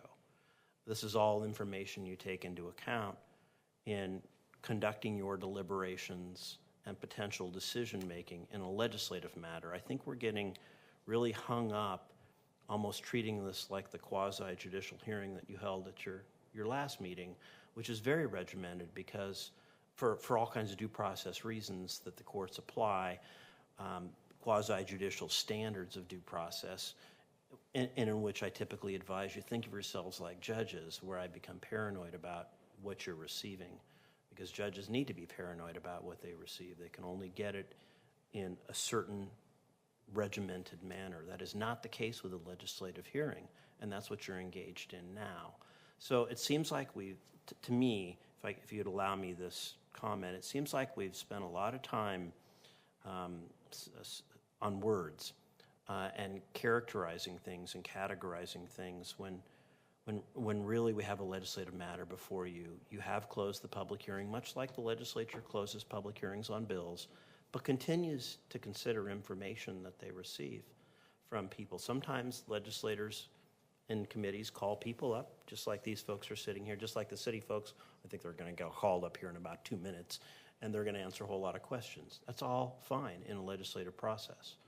So for what it's worth, I would encourage you to think of yourselves that way, as policymakers, not judges. And thank you. And could I make a comment? I'm understanding from what you said that the community members who spoke during public communications about the Ordinance 899 issues have the same, their comments have the same status as the comments that would come in a hearing if we open the hearing. Is that not true? No, not true. I would characterize all of that as argument, or might even call it lobbying. Something you might read in the newspaper. If you were in a quasi-judicial hearing, I would want to keep all of those things away from you because they would be inappropriate for you to hear.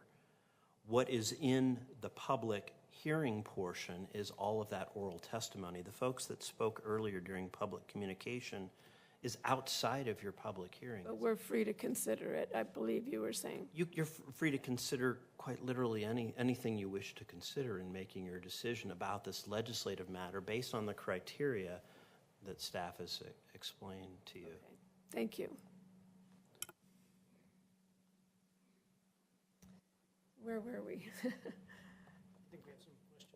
I think we were going to see if there were any more questions for county staff. Okay. Commissioner Kaiser. My question is not of county staff, so I'll wait. You'll wait. Okay. Want to take your hand down? Yes, please. Thank you. Oh, I have a question. At what point do we consider these options? Well, again, really, I think when you start the deliberative process. Yeah. So again, you can consider them at any time. You can consider them right now if you want, but logically, based on what I've heard, I think you would finish with county staff, you'd hear from city staff, see if you got any more questions, and then you'd start to discuss these options. But I can't tell you you have to do it that way. That's just what makes sense to me. All right, thank you. Then let's hear from the city, please. I see your hand is up, Commissioner Milliman. Could we have a 5-minute break either now or after the city? Yeah, after the city. Perfect. We normally take one at 90 minutes, and that'll be about right.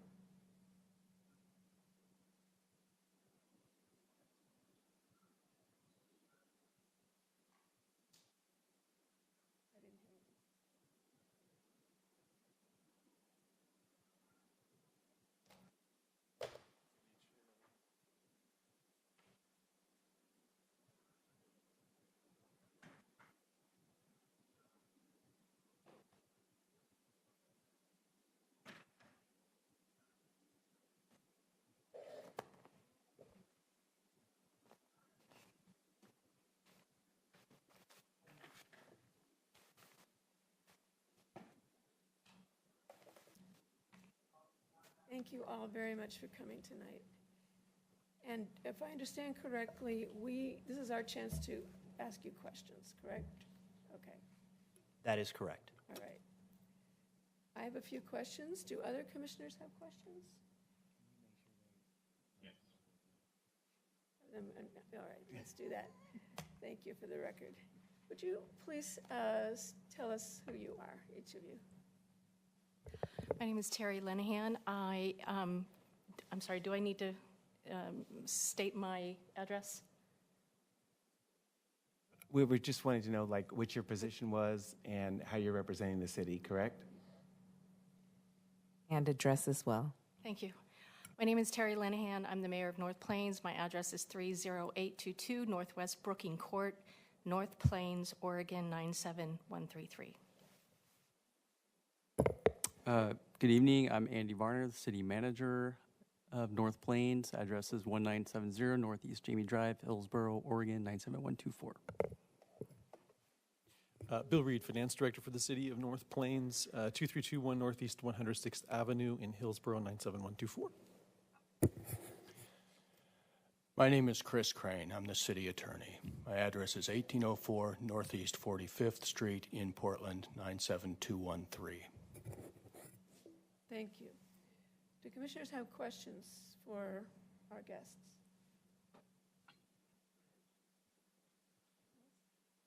Just a curiosity, how did you arrive at the exclusion of the airstrip on the south side of US 26?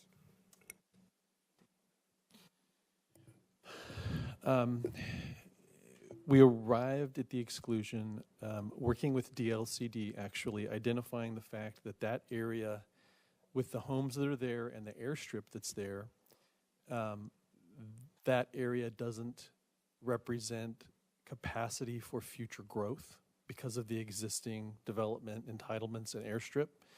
So with DLCD identified that that shouldn't be included, and so it was excluded on those grounds.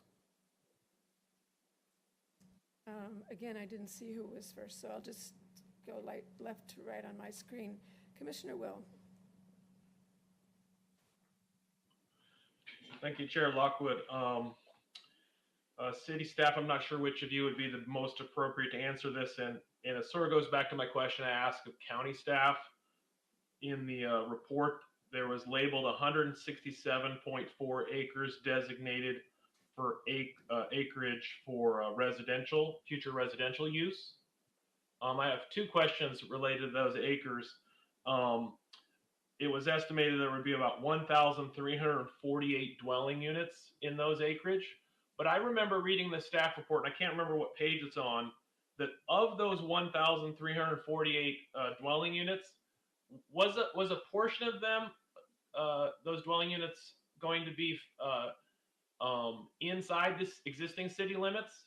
So does this number represent new dwelling units outside the city limits, or is this 1,348 represent a mix of inside the existing city limits and outside? Thanks for the question, Commissioner. This is Andy Varner, City Manager. You're correct. It's a combination of both. Dwelling units inside the existing urban growth boundary / city limits, because it's the same boundary, and then future dwelling units in a proposed future expansion area. So does anybody remember, I think it was page 12 or something, the staff report, but I can't remember how many is going to be accommodated with the future growth in the next 20 years inside the limit? What's the ratio? I should have this tattooed on my forearm. I don't. I apologize after doing this for several years. It's between 800 and 900, though, I believe. Inside or outside? Outside. Outside. Yep. So let's say 900 outside and 400 inside.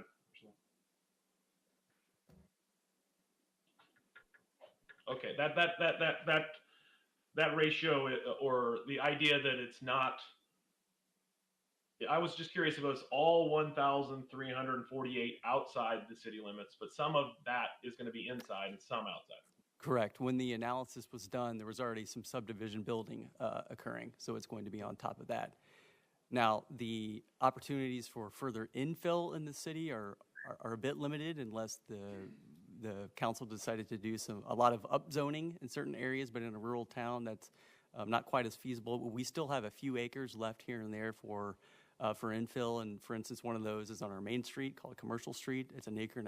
That's going to have 10 duplexes on it, so some middle housing here soon. Yeah, so the land needs analysis for residential analyze both infill, new development inside the urban growth boundary, and need for additional outside.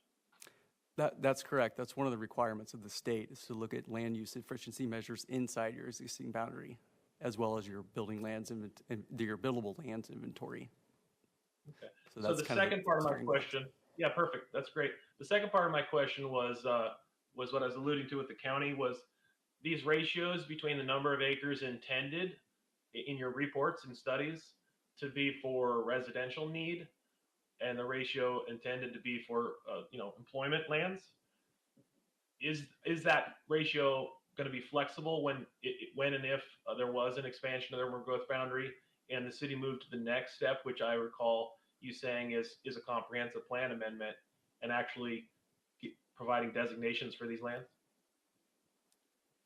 Or will it be held fast? This is what's going to happen on the comp plan. Well, I think we could say that you can consider, so for instance, the housing needs analysis, sort of the dwelling unit count, you could almost consider that a floor. That's a minimum that the state's going to want you to meet. If you want to go beyond that, Certain jurisdictions have done that, and I'd say with the state of where things are in Oregon today, the state would probably welcome if a city was willing to do that with the proper zoning and transportation and utility improvements to accommodate that. So that would, but you're correct. We have the comp planning next, and we'll make a lot of those determinations on where the different densities will go in the expansion areas. The reason why I asked this question is I heard testimony from the public about concern that the volume of land was bloated, and whether that's fair or not. I was just curious what the city's thoughts are at the comprehensive plan step, whether there's flexibility to give more land to residential or more or less land to employment to balance the exact needs at the time that comp plan gets updated. Do you feel you have that flexibility to shift the ratios to meet the city's needs in the future? Commissioner, my answer to that would be no. We have the housing needs analysis and the employment opportunities analysis. The first that recognizes our housing land need, and the EOA recognizing our employment land need, are acknowledged documents by the state. And so the comp planning process figures out where those land, what those different types of uses, where they're going to go, what they look like, how they work together, how much here, how much there, how much close to a school, how much not, all those things. But the state acknowledged land needs for us that we have to move forward. And in terms of the housing land acreage, we do have room to be able to work towards higher density if that's what the city seeks. Mm-hmm. But the land need numbers are acknowledged by the state. Okay, so the acreages probably won't change, but the intensity of development within those acreages may change to meet the city's needs. I would say that's a fair characterization, yes. Okay, thank you. That's all my questions. Commissioner Kaiser. Thank you, Chair. City staff, I got a couple questions for you, and then I'm going to have something I want to share from one of your reports real quick via the sharing option here. But can you talk to me a little bit about how the city arrives at, well, actually, let me say it this way. Can you talk to me a little bit about the potential revenues derived from commercial acreage versus residential acreage, and to which of those two are more profitable for a city in terms of its tax revenue?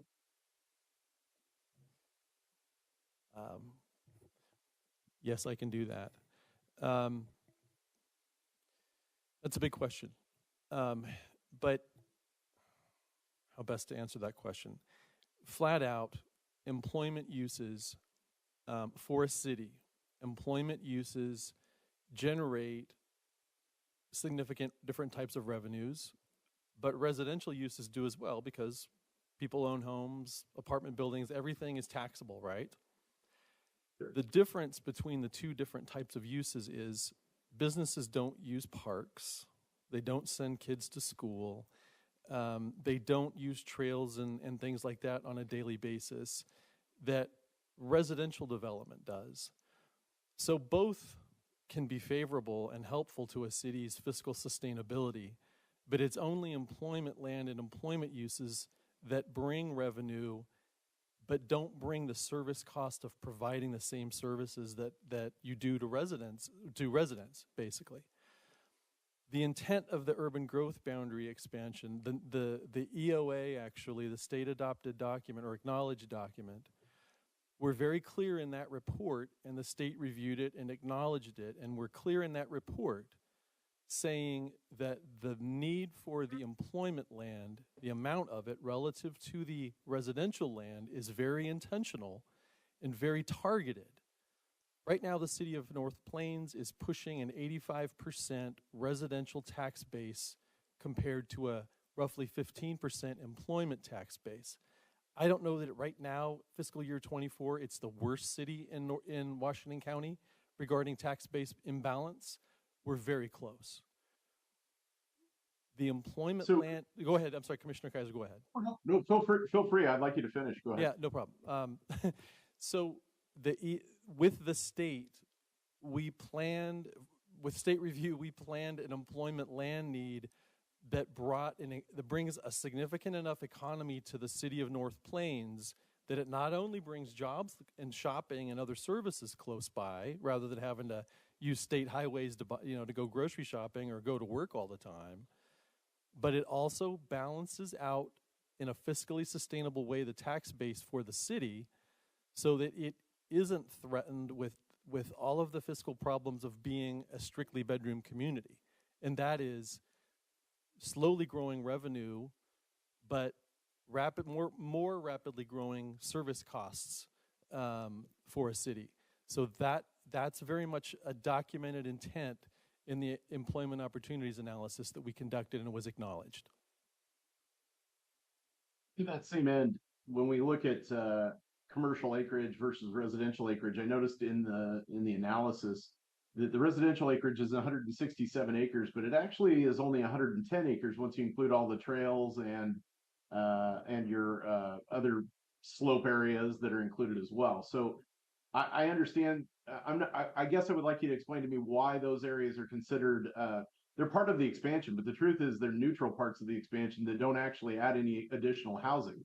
You're really saying you're going to add those units on 110 acres, not on 167 acres, correct?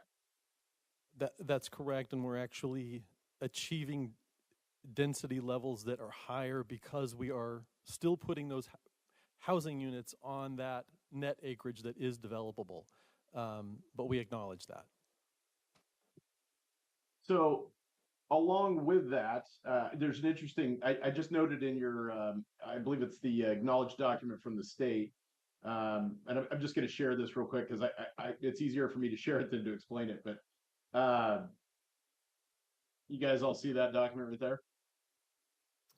So if you note from figure 316, fascinating document to me. I just thought this was an interesting imbalance that I wanted you guys to talk about. One of the things you guys have talked a lot about, or in your presentation talked a lot about, was the fact that most people who live in North Plains, as it states here, live in North Plains, work elsewhere. But it's also interesting to note that of the people who work in North Plains, most of them live elsewhere. In fact, the number of people who live and work in North Plains is almost nobody. But you've got 935 people who are coming from probably Hillsborough or anywhere, right? So the question I ask is this. One of the big points you've made is that, hey, we need more employment space so that our folks can stay at home and work. But that's not necessarily what your documents show, right? And I suspected this is true of Hillsborough and everywhere, right? I don't just suspect it. We know it's true. You ever try to come from Clackamas to Portland in the morning, you might as well just stay home. So I guess what I'm asking is, ultimately, is that interest in having commercial space more based on the ability to flip-flop your revenue, which is a laudable thing to do. I get it as a community, right? I get it.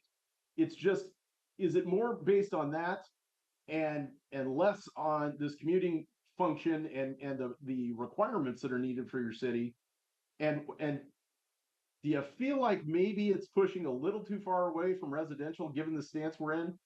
Just to add one more part to that, what I mean by that is this: if we add all those businesses in your area in the future, and 50% or 70% of those people decide to live in Hillsborough, we really didn't get what you were talking about through your study. So just try to address that a little bit for me if you can. Yeah, I'd be happy to. So the relative addition of the employment land quantity compared to the residential land quantity alone, the answer to your question is it's both. It is to bring jobs to North Plains and an economy to North Plains so that people who live there and in the future will eventually live there on the residential expansion have the opportunity to work closer to where they live. But the sheer volume of the difference, it's also true. And again, it's all very well documented in the EOA. We're very intentional about this. The city cannot sustainably operate, take care of its infrastructure, and provide its services if it doesn't have enough of an economy and a tax base to accommodate its existing residential areas and the growth that it also has to accommodate in terms of residential. Is it more augmenting the future tax base, sheer volume of acreage, the answer is yes. But it's been the policy priority of city council, and the mayor can speak to this. It's been the priority of city council to do both of those things. And given that we already have an 85% residential tax base, it was time to expand the economy and the non-residential tax base more. So it is a balancing. Last question I had for you, and I'll let Commissioner Milliman take the floor.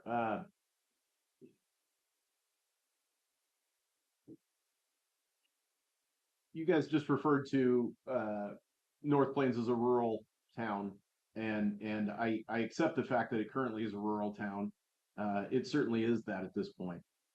You're also not in Metro, which is certainly not your fault nor your problem. But from the perspective of your location, just generally as it is to the urbanized area that many of us call home, I wonder if you feel that 110 acres that you're talking about for residential use is indicative of accepting the share of residential construction and residential need that should be required by all of the jurisdictions within Washington County. I mean, simply put, you guys are the next frontier, or if you're not already the frontier for commuting, you're the next one. It doesn't, from my perspective, feel very balanced in the respect that if you've got to take on 687 acres of commercial property, or not just commercial, I'm sorry, employment land, that 110 acres represents the share of what that future development and growth is going to be. Can you talk a little bit about that? Yeah, Commissioner. I guess it's just a matter of perspective and the starting spot from where we're coming from, and following through with the council's vision on trying to accomplish that balance. You're right. I mean, there's a lot of commuting happening already on Highway 26. People that live in North Plains are closer to Ronler Acres than people that are in South Hillsborough. That's the major housing addition of Hillsborough. That's how many thousands of, that South Hillsborough alone is probably 4 times the population of North Plains. But the fact is, we're 15 minutes away from Ronler Acres. So we know we're going to get a lot of people that are going to live in North Plains because of the location already to some of the sectors that we've been targeting. And there's good reason for that too. If a lot of your residents make up the workforce you may be thinking could be potential targeted industries, then that makes sense too. That's kind of a principle of smart growth. So yeah, it's going to look imbalanced, but I guess I would also say that the H&A is a 20-year land need supply. I'm sure there are examples of cities out there that maybe went through their housing needs a little bit faster than 20 years, so they had to revisit it before they did their commercial and industrial needs. So that's something that I wouldn't entirely rule out based on some of the things that you're saying as well. Thank you. Commissioner Milliman. Thank you, Chair. I have 2 questions at the moment. The first one is, if the city of North Plains needs tax revenue, could the residents in the city raise the taxes on residential properties to increase tax revenue, seeing as how they're all Intel employees? Well, there's 2 answers. You want to take that? Okay, so this in May, we currently contract with our police services with Washington County Sheriff, and over the years, as our city has grown, and especially at COVID, folks saw an increase of crime, and the voice of the people became very concerned that we didn't have enough police coverage in town. And so a lot of folks wanted to have more police boots on the ground. And so we did an analysis and we talked to the residents and we asked them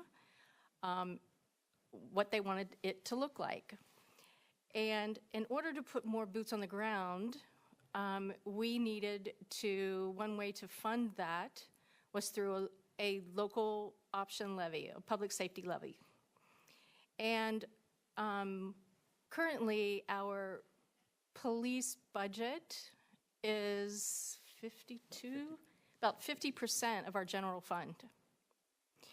And we were really concerned about the sustainability of that. And so one of the approaches that we went down the local option levy and put that to the voters.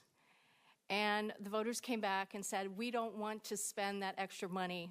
We don't want our property taxes to be raised in order to have additional police services. So essentially it turns into, well, I guess you're going to get what, if you have a need at 2 a.m. in the morning, let's just hope that, there's a police officer close by or a county sheriff close by who can come and take care of your need. I know it is it's not a really easy thing to have to say to my constituents. I'm sorry, we just, if you have an emergency, it's the best that we can do. Or if you have a stolen bike, you'll have to wait until tomorrow when a police officer is on duty. But those are the facts. People did not want their taxes raised. And they voted, and that was really evident. So we took a pause and thought, well, let's rethink that. So. Thank you, Mayor. What I heard, yes, you can, and that the residents didn't want to spend their tax money on cops. Is that kind of the summary? Thank you, Commissioner Chair Lockwood. As I mentioned, my name's Chris Crane. I'm the city attorney. It's important to understand the Oregon property tax system, and I apologize if I'm telling you things you already know, but after Measure 50, every city has a permanent rate. In North Plains, the rate is $2.17 per thousand of assessed value. The city can never exceed that and has been at that cap for years. So they simply cannot raise their permanent rate any more than Washington County can or Hillsborough can or any other city or county in Oregon. The only option is a 5-year operating levy, which one has to be approved by the voters. But I can tell you, because the firm I work for, we only represent local governments. We represent about 15 cities. We're the city attorney for Hillsborough, for example, but we also represent a number of counties, special districts.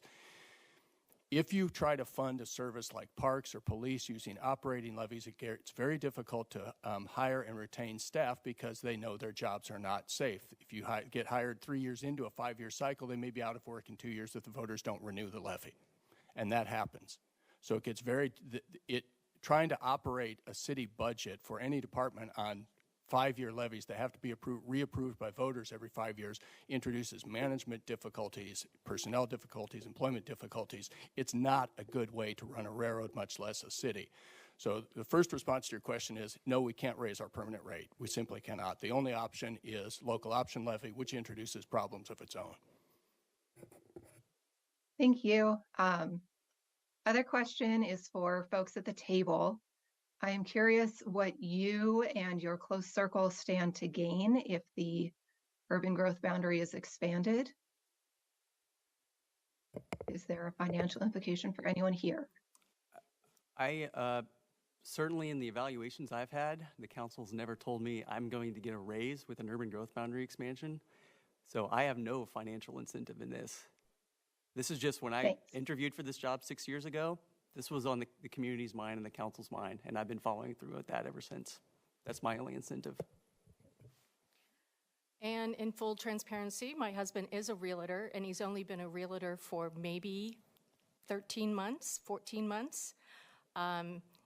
It's a hobby, and he's only sold 2 homes, and he's not going to renew his license at the end of the year. And I work in the financial industry, and I have no financial gain. I work as a senior admin, so I have no financial gain in the expansion of the urban growth boundary. I think that's about it. Chair Lockwood, can I add something? Sure. I just want to point out, these are guests who are here this evening to share additional technical information. We have the mayor of one of our cities of Washington County and 3 of their staff present. So when we're asking these questions, let's try to keep them to a technical nature. Does that mean you DQ'd my question? Ms. Wardell, I really appreciate that, but I also know that by being fully transparent in who I am and who my family is really important to me, because folks who have been on the opposition have called me out and called my husband out, and I take great offense to that. And I will defend myself and defend my husband's honor and my honor as well. And I have no problem sharing who I am and what I do for a living and in my life. I have no problem with that. Thank you, Mayor Lenihan. For the sake of finishing off the question, City Council adopts a biennial budget, and in that budget, they decide what kind of pay raises annually, potentially, employees get if they do a good job. If I do a good job, that gentleman answered the question first, evaluates me, and potentially gives me a raise, on par with inflation sometimes. Depends on what council determines. Anyway, that's what I stand to gain is performance evaluation and step increase pay. Commissioner, Chair Lockwood, to be clear, I stand to gain nothing. My firm stands to gain nothing. And frankly, the question is somewhat objectionable for the reasons stated by the mayor. Thank you.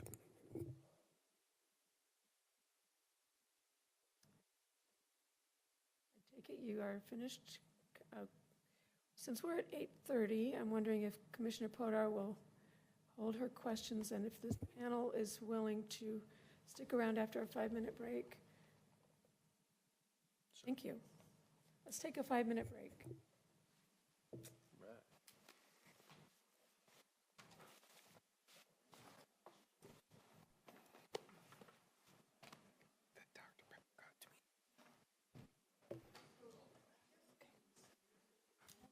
There is a hot mic somewhere. Could we turn off all the microphones, please?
If everyone would please reconvene.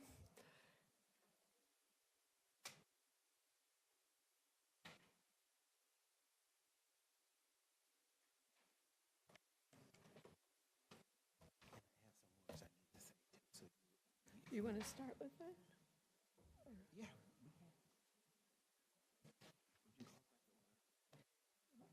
Do I need to?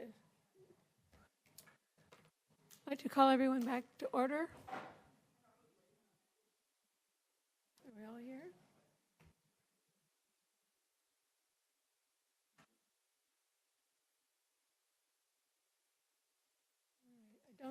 I don't see Commissioner Will.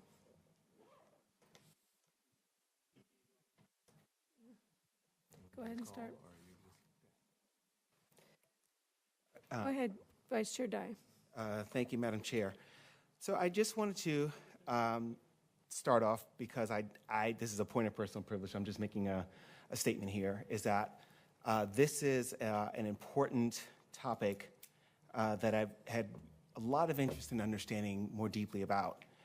And in the last meeting in this room, I had asked for the representatives of North Plains to return so that I could have a better understanding of some of the technical distinctions of what their contributions were, why they felt this was important, and to help me better understand, as a commissioner who does not live anywhere near North Plains, understand why my understanding of this was important to make a decision, an informed decision. What I did not expect was for them to return and be personally attacked, embarrassed, and vilified for no particular reason. I cannot control the statements of any other planning commissioner. I can apologize to you personally because I invited you back. What I did not expect was for you to have to be subjected to that kind of questioning, to that kind of language, and to be made me feel like you didn't deserve to be treated as an elected official, as a resident of North Plains, as public administrators who are just doing your job. You deserve better than that, and I'm sorry tonight that you did not get that. Again, I'm only speaking for me, Blake Dye, Vice Chair of the Planning Commission, when I say these words. Everyone is responsible for their own words. These are the words that I'm taking responsibility for. And since I personally invited you in the last session, I'm personally apologizing for that. Thank you very much, Vice Chair. I'll just add that I think a spirit of graciousness is what we want here, and it's gracious of you to come back and answer our questions, and I want to thank you for that, and I regret if any discomfort you may have been experiencing. Commissioner Milliman.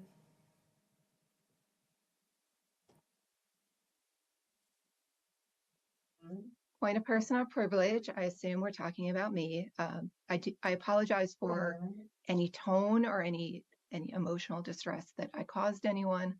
I do think my questions are legitimate, so if there's a better way or time to ask.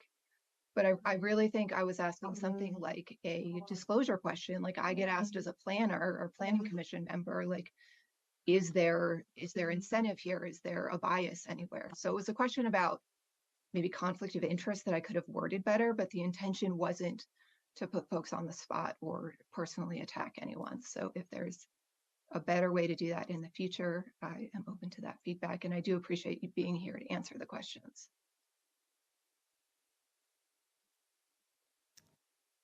Shall we go ahead then with questions? I have a few questions. Do other commissioners who have? Commissioner Podar. Thank you. She was waiting. Sorry, Commissioner Podar, are you ready to answer your question now? Yeah, let's see. Commissioner Podar?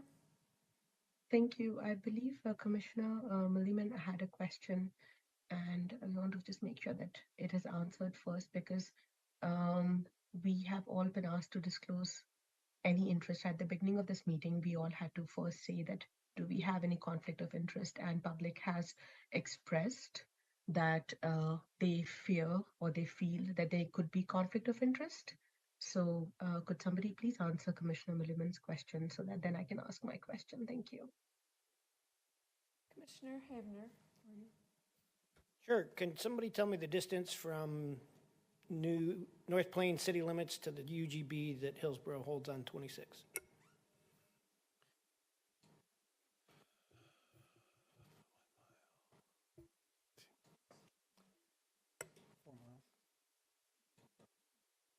Commissioner, are you asking the current UGB, the proposed UGB? Current. Okay, and to the Hillsborough's current UGB or their proposed UGB? Proposed. Since they're part of Metro, I'm curious as to how close do we end up putting two separate UGBs that are not contiguous? Well, I can only speak for North Plains, and our boundary would go to the Jackson School Road interchange. Hillsborough is another matter. Currently, that's a few miles. I'd say about 3. Yeah.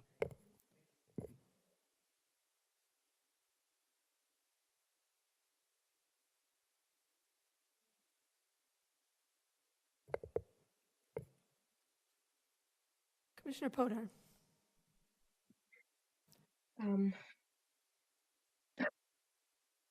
I apologize to everybody. I have the flu, so I wanted to ask, going back to that question about, give me 1 second, please.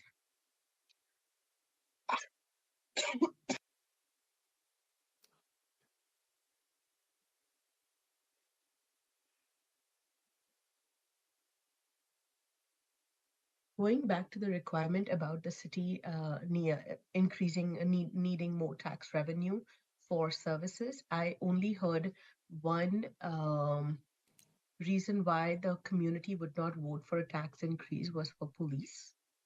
Were there any other requirements for additional tax revenue for the city that was presented to community based on their needs, because of which the community could potentially approve a tax increase?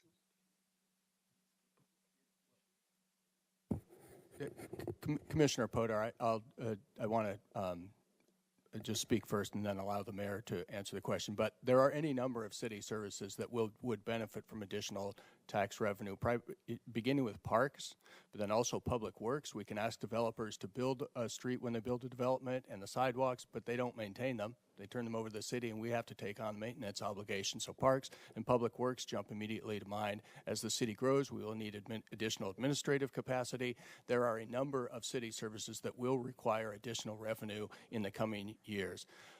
Secondly, I also wanted to say that the decision whether or not to expand an urban growth boundary is determined by land need, primarily a need for economic and industrial land, and that's those needs are clarified in our adopted economic opportunities analysis, and also then the need for additional residential lands. There is no criteria or standard that takes tax revenue into account when determining whether or not an urban growth boundary is necessary. An urban growth boundary is there to provide a land supply for the next 20 years for residential, commercial, and economic land, and we have 2 extensive studies in the record that support the city's UGB, but there is nothing in state or local law that requires an analysis of local government's tax needs or projections or so on. So it's an interesting discussion, but it has no bearing on the decision before the Planning Commission.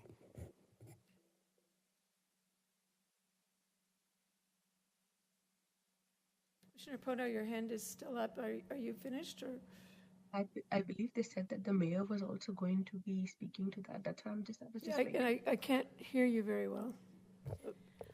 If we had additional tax revenue, I think what we would do with it is probably help our library. Currently, we are in the WCCLS system. We would probably work on our parks and our trail system, which is something else that the community is asking for. Again, I'm thinking about administration and public works and all of those things that that takes revenue to run a city. And we want to be sustainable in the future. So I'm not really sure that I have anything else to add other than what Chris Crean said. Thank you. think it's time for my questions. Do you have a target number of jobs that you want to create over the next 10 plus years? I forget the number of jobs. Over 3,000, I think. Yeah, Chair Lockwood, thank you. I didn't. Andy said he needed the housing units and population numbers tattooed. I'm the one that should have the job numbers, and I didn't, so I'm going to apologize similarly. But he was just clarifying. Actually, we do in the EOA, in the employment land need document that informs this. We have an employment forecast that goes with this of just over 3,000 jobs over a 20-year period. So over 10, divide that in half, 1,600 jobs. Thank you.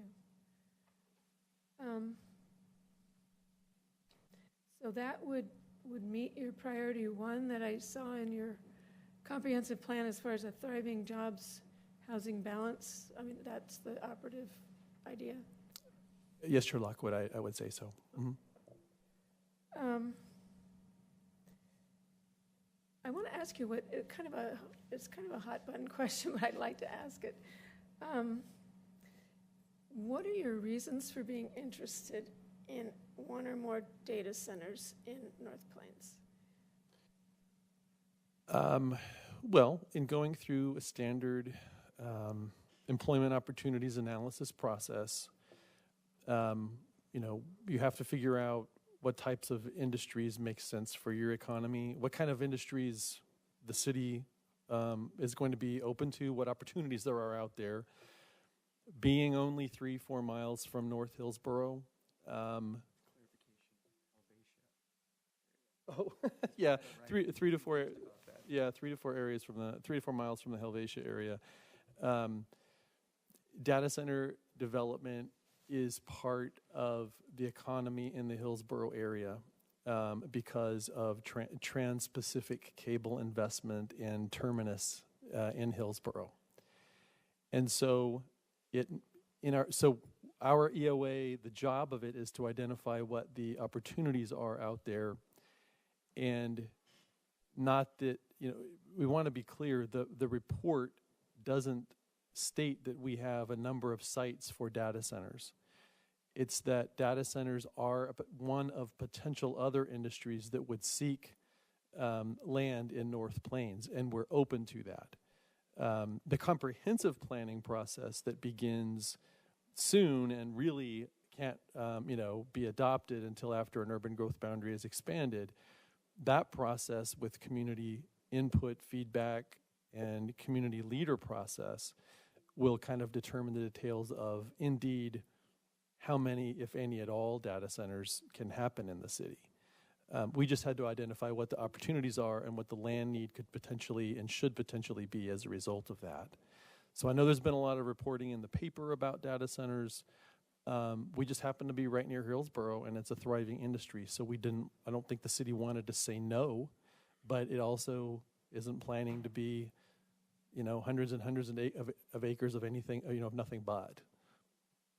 And if I might add, when we started this process, 5 or 6 years ago, and we wanted to make sure that everything was on the table. We did not, I guess in my mind, I can't necessarily see a data center in North Plains, but what I do see in North Plains are businesses that complement other businesses in the region. So when you look at what is happening in, from Sherwood to Tualatin to Hillsborough, Beaverton, North Plains wants to be able to complement the rest of Washington County and in this region. And everything should be on the table, in my mind. Now, if it comes, great. If it doesn't come, we're not going to lose any sleep over it. But the point is that I want everything on the table, and just to be able to make sure that we either, have the space for it or we don't, or do we want it or do we not? I guess it's kind of like a menu when you go to a restaurant,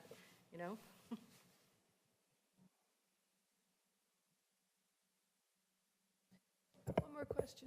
Did you want to speak, Mr. Barner? Only to say that if people can make statements for journalism in the paper and say this will be nothing but data centers and warehouses. That's fine. That is their opinion. But that's not what our analysis was based on, solely those two things. So I think it's worth that distinction. And all the comprehensive planning and zoning for the future industries is the next step. So I just want to make sure that's on the record. Thank you.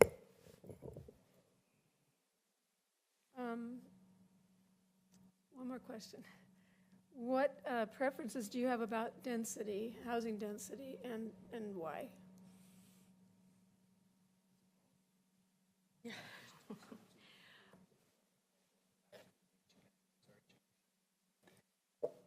I can take it. Yeah. Chair, the density is around 8 units per acre, if I, at the top of my mind, maybe 8.5. And that's from the housing needs analysis. And we had 2 staff from DLCD, 1 staff from LUT with us in that entire process in making those determinations. Densities are going to be different from each community to community, from county to county.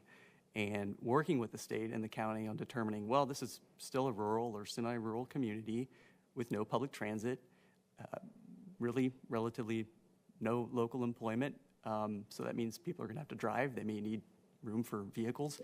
You may see a density that's a bit lower than some people may want in Washington County, but that's just sort of one of the facts of where we're located. I do anticipate, and our Planning Commission and our City Council have been, fairly progressive in making some code updates and middle housing updates that are not required of a city of our size to achieve some higher density levels. And again, that's a lot of that's going to come with the comprehensive planning. And I think as the community changes, the demographics change, I would expect that some of those aspects that you're used to seeing in a rural community, those will change along with it too, to have a little bit more density and housing diversity, which is something we're already working on. And we're also looking at options too for, currently we have a couple of low income senior housing units in North Plains, and they're full, and there's a wait list. And so when we go through this comprehensive plan for our future, that is on the table as well, looking at options to be able to have additional housing for seniors who want to age in place. And we have a lot of folks, and as our demographic gets older, we have folks that want to stay in town, and we want to be able to provide them with a housing choice, if you will. Thank you. Those are my questions. Any further questions? Oh, Commissioner Kaiser. You're muted. You have to turn on your mic. Mr. Varner, you brought up the point about the several different layers of planning and consideration that will need to happen post any decision on this urban growth boundary expansion. I think it's worth, if you don't mind, giving us a maybe the 30-second to 1 minute rundown of how that process goes from here down all the way to when an application for any type of construction of any building or anything happens. I know that Oregon's land use system is very complicated, and not everybody is well versed in it. And I think a lot of people feel like the minute you make a decision on an urban growth boundary, immediately everything gets built. And I think it's worth restating. I'm sure you understand that system very well. So if you could just give us a brief explanation of that, or your attorney can, whoever, that would be really helpful, I think. Thanks, Commissioner. And I believe you asked the question to this previously, which was it's good and kind of it's good for a foundational question. Actually, I defer to my planning manager, who has about 30 years of planning experience in Oregon and Washington County and Deschutes County, has been through some of this. But I can lay it out very quickly that you're correct. A city with its own urban growth boundary has to go through city approval, county approval, then the state DLCD approval, and then state LCDC final approval before you can do anything regarding comprehensive plan updates. All that has to get done first.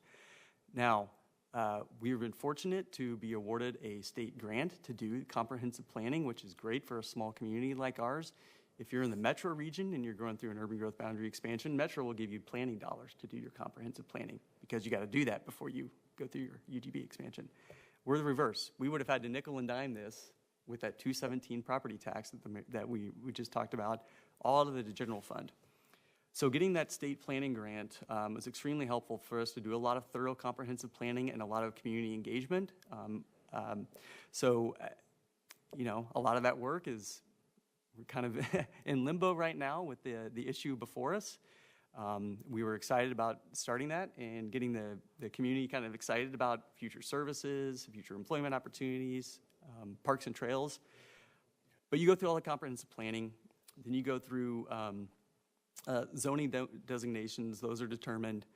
So there's several steps before any property owner would come through with an annexation proposal.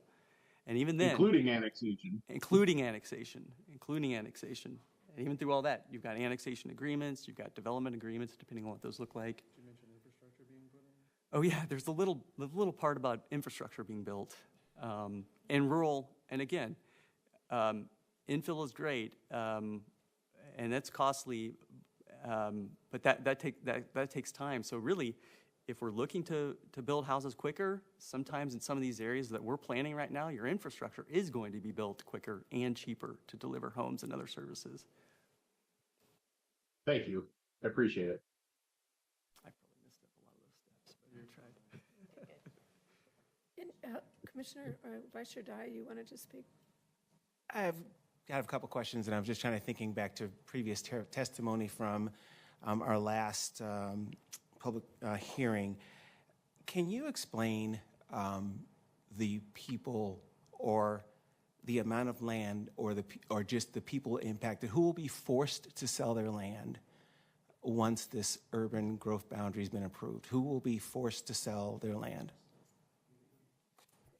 The quick answer to that is nobody is forced to sell their land. Okay. No one. No one is forced to annex, and no one is forced to sell their land. A UGB expansion simply writes a new line, outer line, out to the extent where the city could even work with property owners on annexation. But it just puts a new outer line on it. It doesn't guarantee annexation. It doesn't force anybody to do anything. Now, having said that, what you did hear at the hearing and what you saw in written testimony, and if you reviewed the record from the city hearings, the property owners in our expansion area, most of them farmers, not all of them, support this urban growth boundary expansion because it is consistent with what they wanted to see happen eventually during the urban reserves process from 2008 to 2014, when they were outreach included them and asked them long term, what would you like to see or not see happen with your land? And property owners around us gave the opinion, we'd like the option of eventually there being the ability to not farm anymore or come into the city. And so overwhelmingly the property owners in our expansion area, including farmers, most of them farming the land, support this because they know they're not forced to sell land. They're not forced to do anything. They get to do it when they want to. In the public hearing, there was a number of commentary made about, try to phrase this correctly, there was concerns about who would be buying in or moving in, or it seemed like there was the problem with the Intel people, and I guess I don't know what that means.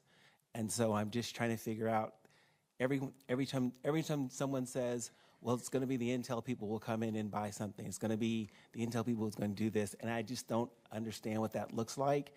And I'm asking this, and I want to clarify this as I say this. Coming from a community of people that have always been excluded in some way because of they weren't welcome in their community for one way or the other. I remember the first house that I tried to buy in Oregon had a covenant that said that people like me couldn't even buy the house.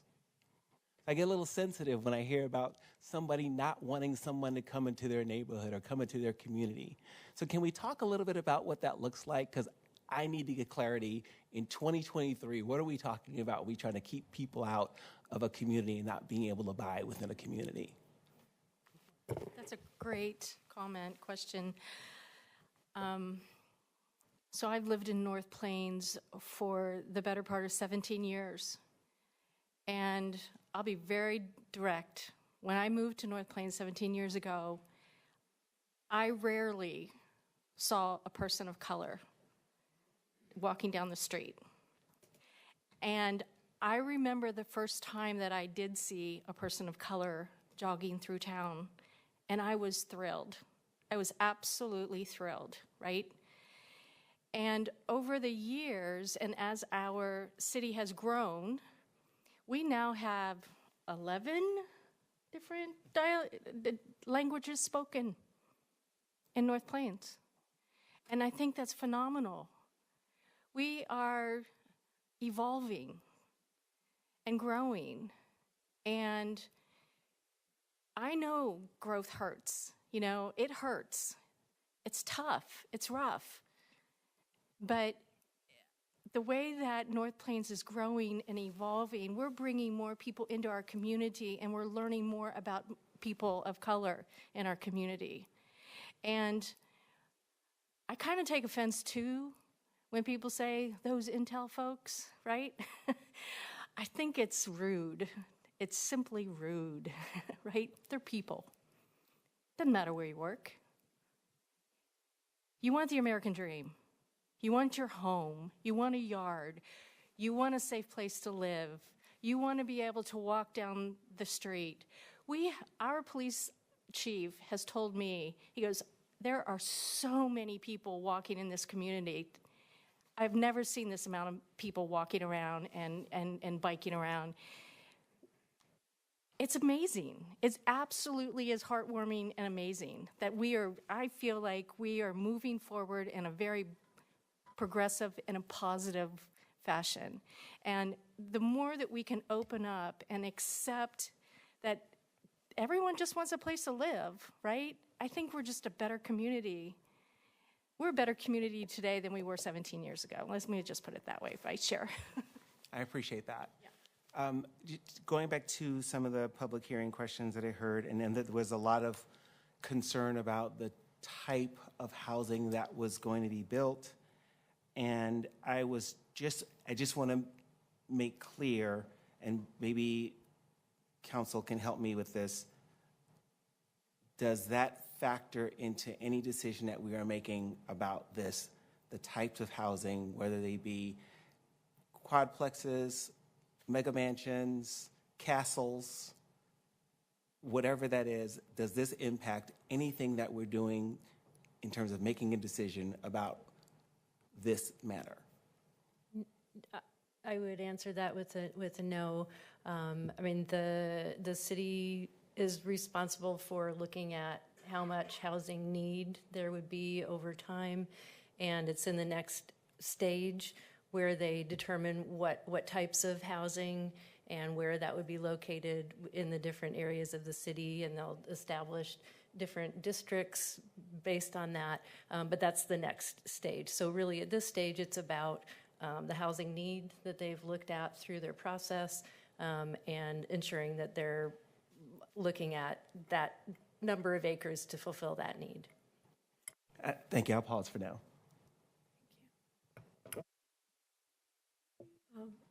I believe Commissioner Milliman is next. Thank you, Chair Lockwood. I wanted to clarify my previous comments in that I like Intel people fine, to Vice Chair Dye's point. It's a job, not an identity. The point I was trying to make is that if you could ask the community of North Plains, particularly the new residents of North Plains, whether they would pay more taxes to avoid this development, I think they would, and I think they have the means. So I was trying to investigate if that was an avenue that the city had considered, or if there was a path for that. So that was really the whole point, and I should not have I should not have indicated Intel folks are the only people that can do that. But based on the home prices in North Plains, it's a fairly affluent community. And Commissioner Millman, I just want to answer directly, is that I actually was not targeting you in that. It came up a lot in the last hearing, and there were many speakers of the 67 or so that said Intel was the buzzword of the night. If it was a drinking game, we would not have been able to drive home. So it wasn't just you. Fair. I just wanted to model being corrected publicly appropriately if it was me. So thank you for that. Commissioner Podar. Thank you. I have a couple of questions. In most of the information that we researched, the current cost of housing, median price of housing, is about $400,000 in North Plains. Somebody has to earn more than $113,000. We know the industries that have employees of that caliber. If we are saying that North Plains is going to be a welcoming city for people of all demographics, of all income levels, what is the city doing when it's talking about UGB expansion to ensure that the housing that is going to be approved is going to support that notion? If average income is going to be $113,000, $120,000, then where do people who are earning $30,000, which is $15 an hour, 40 hours a week, 40 hours per week, at $15 an hour, which is actually not our minimum wage right now. But if it was, what do people at $30,000 do? What do people with $60,000 do? Which is at quite a few places, managerial level positions. What do small businesses who are making $20,000 to $30,000 do? What do people with disabilities do who cannot make that much? So where are we? We are only assigning 110 acres out of the 850 acres that we are requesting for UGB to housing. How are we supporting that intentionally so that it justifies taking farmland to for development?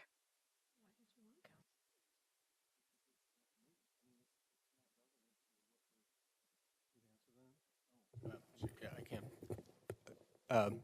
Commissioner Chair Lockwood, again, the housing analysis, the city's housing analysis is in the housing needs analysis that was adopted at the same time the urban growth boundary expansion was adopted.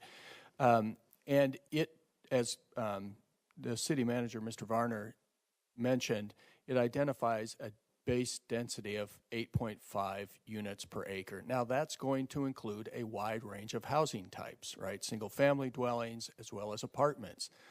Some areas will probably have a lower density, other areas will have a much higher density. The demographic you're talking about at a $30,000, $30,000 to $40,000 annually level is you're probably talking about apartments, and that would be part of the housing mix available. There may also be duplexes, triplexes. There's a wide range of housing types available in Oregon now, more so even frankly than 5 years ago as a result of a lot of the recent legislation. So we're looking at a wide range of housing types, but we are still trying to expand the urban growth boundary. We don't know where those housing units are going to be yet. We're not even sure where the zoning is going to be. We've got large colors on the map. The kind of fine-grained zoning that you're talking about hasn't been done yet and won't be done until several steps down the line. Just very quickly, we did an analysis of our middle housing production that's been going on in North Plains, and we kind of compared to some other cities in Portland Metro. And Milwaukee stands out. Over the last 6-7 years, North Plains has actually produced more middle housing if you count duplex, triplex, and quadplex building permits over the last few years. North Plains has actually delivered more of that than the city of Milwaukee has. So I think it's a matter of answering your question. The comprehensive planning process that's coming up, all the great questions you've asked, that's what the comprehensive planning process answers. And I just want to assure you that the city of North Plains, for its size, has been punching above its weight already in delivering housing options. So thank you.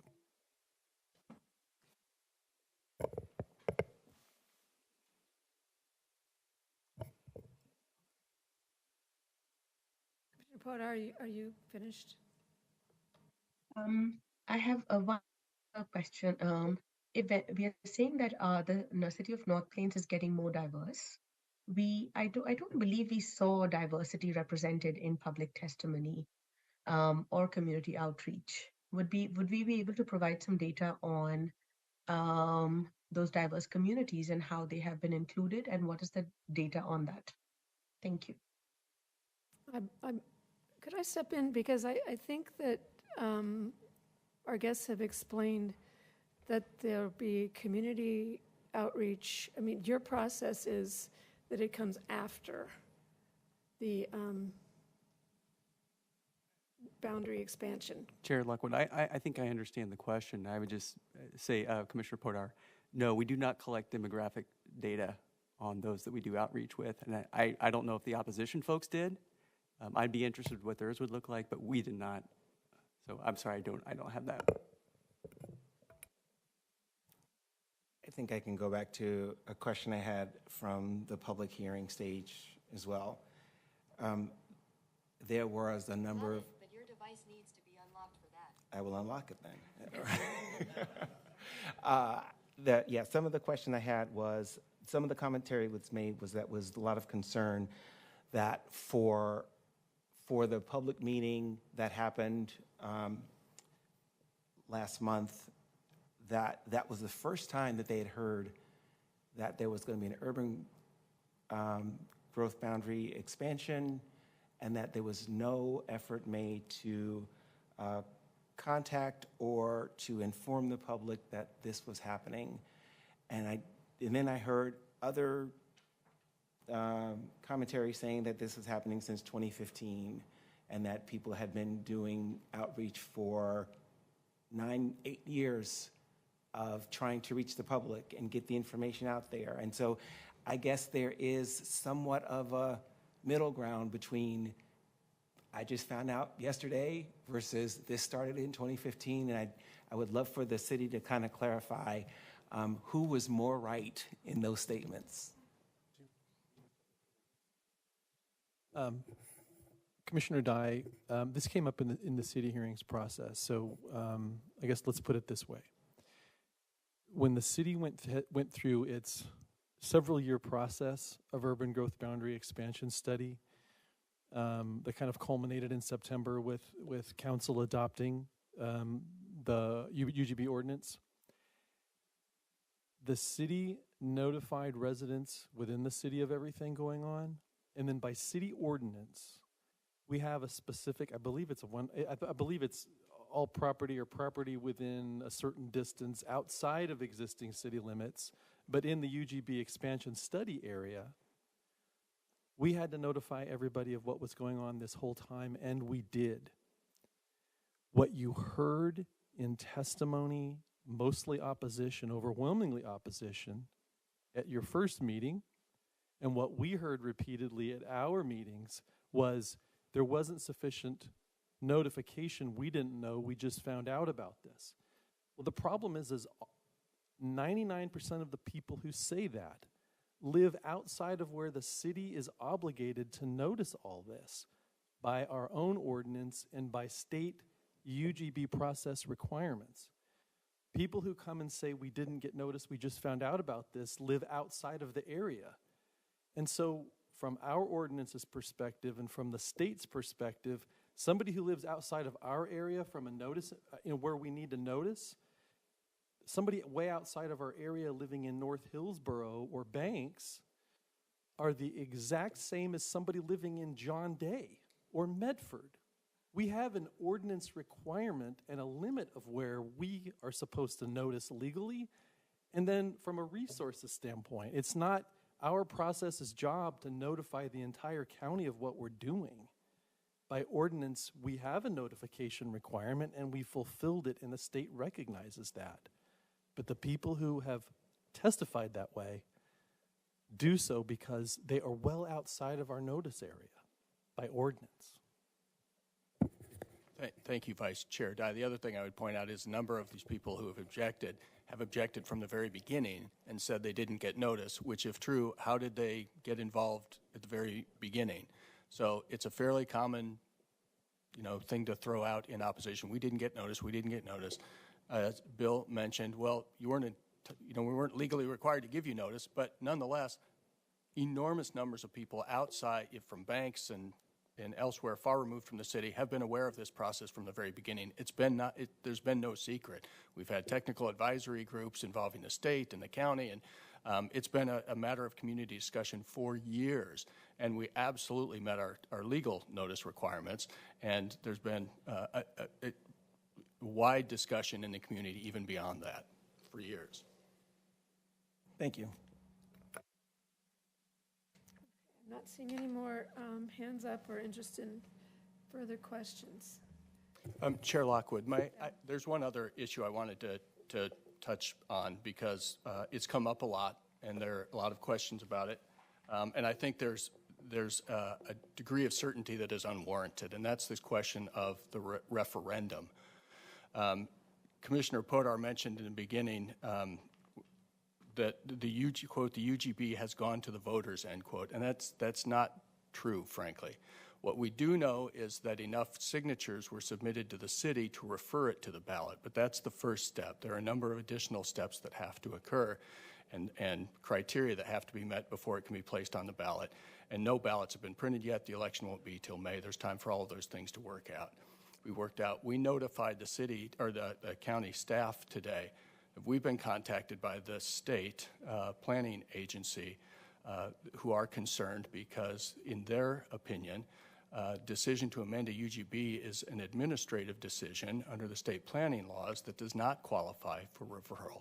Under state election law, legislation can be referred to the ballot, but administrative decisions cannot. So if the state is correct that this is an administrative decision, then it cannot be referred to the ballot.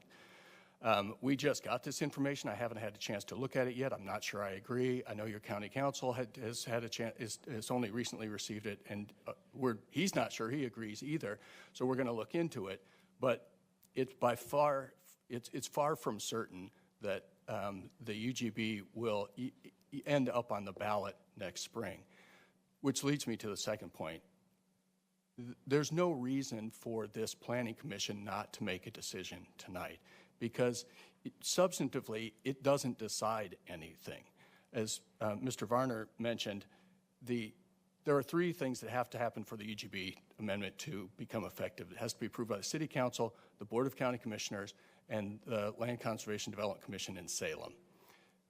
There's no legal requirement that be approved by the Planning Commission. The Planning Commission simply makes a recommendation to the Board of County Commissioners, then they decide what to do with it. So we would ask you to please move it along, make a decision tonight, whether positive or negative, and place this formally before the Board of County Commissioners so that they can do what they are legally required to do by law.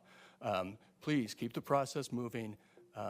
Let the Board of County Commissioners decide if they want to do something, when they want to do something, and how and what it is they want to do, because they're the ones that formally officially have to make a decision on the urban growth boundary. We would ask you to go ahead and please forward a recommendation to them tonight.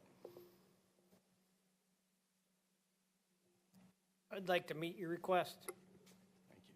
I'd like to make a motion to make a recommendation to the Board of County Commissioners to disapprove the UGB expansion. All right.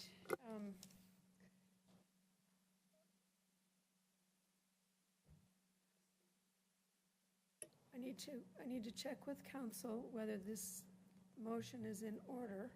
It's perfectly in order. I mean, you would have discussions and deliberations if that's what you choose to do at this point. I haven't heard a second to the motion, but I have a motion to disapprove. Make a recommendation to the Board of Commissioners to disapprove UGB expansion. All right. Is there a second? Commissioner Kaiser. Just as a procedural question, Commissioner Milliman had made a motion and I had provided her a second to open the public hearing again. She graciously put aside that so we could listen to the staff report and ask these questions. Whether you support that or not, I think we should definitely at least address that first and then go to Commissioner Havner's motion. what's I the still status have, of the I still haven't heard a second to the motion, so Commissioner Havner could agree with that and withdraw his motion for the time being or not.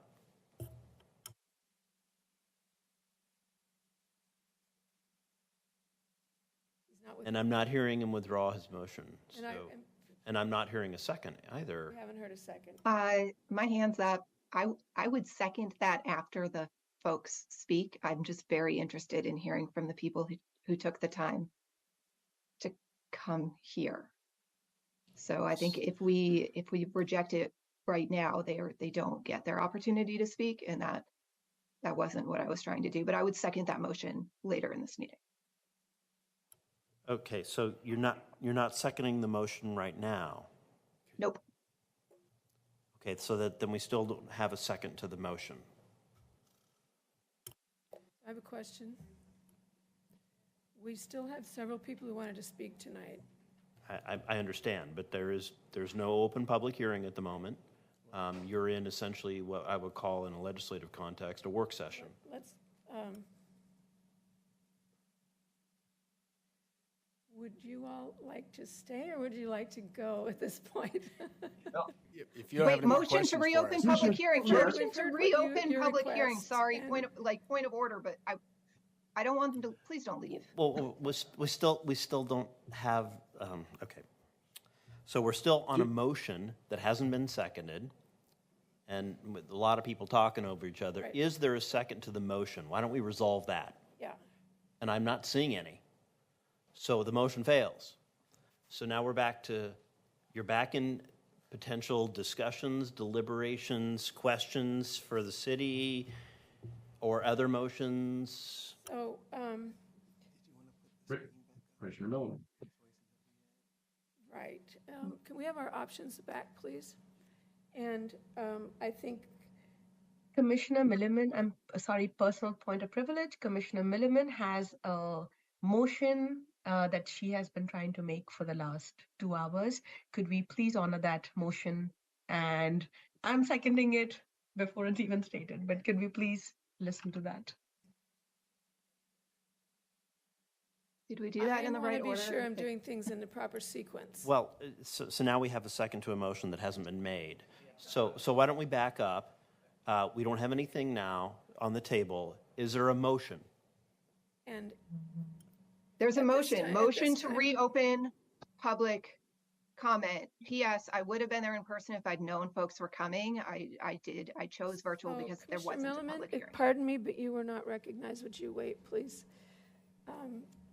I want to know if this is a proper time for me to excuse our guests if they wish to leave. I mean, I'm not sure you want to be around further. Okay. I think you would just very be much for excusing them from the table. They don't That's have what to I meant. leave. Please So, don't go. yes.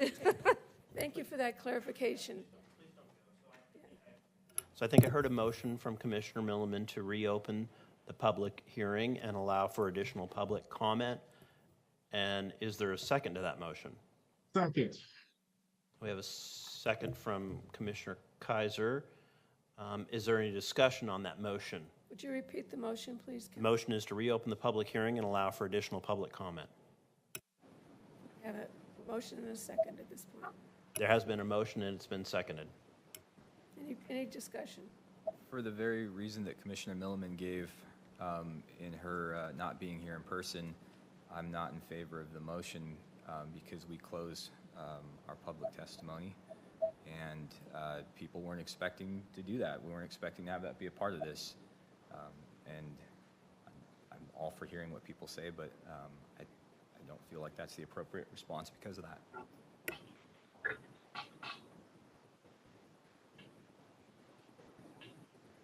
I think we have two commissioners with raised hands for this discussion. Oh, thank you, Commissioner Kaiser.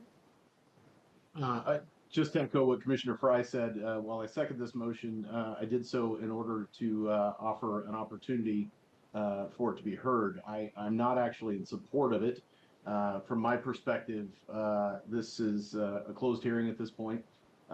Proper notice wasn't given, as Commissioner Havner pointed out previously, and I I'm sensitive to the fact that people may want to submit additional testimony. We've received a lot of testimony. I don't know that we'd be trolling any new ground at this point. And I think from my perspective as a commissioner, I'm ready to move on to deliberation. Commissioner Will. I concur with the last two commissioners' comments.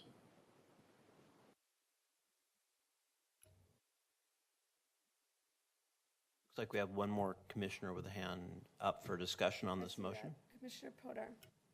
I think we came to this, thank you, Chair. I think we came to this because we stopped public from commenting. We took that time away from them.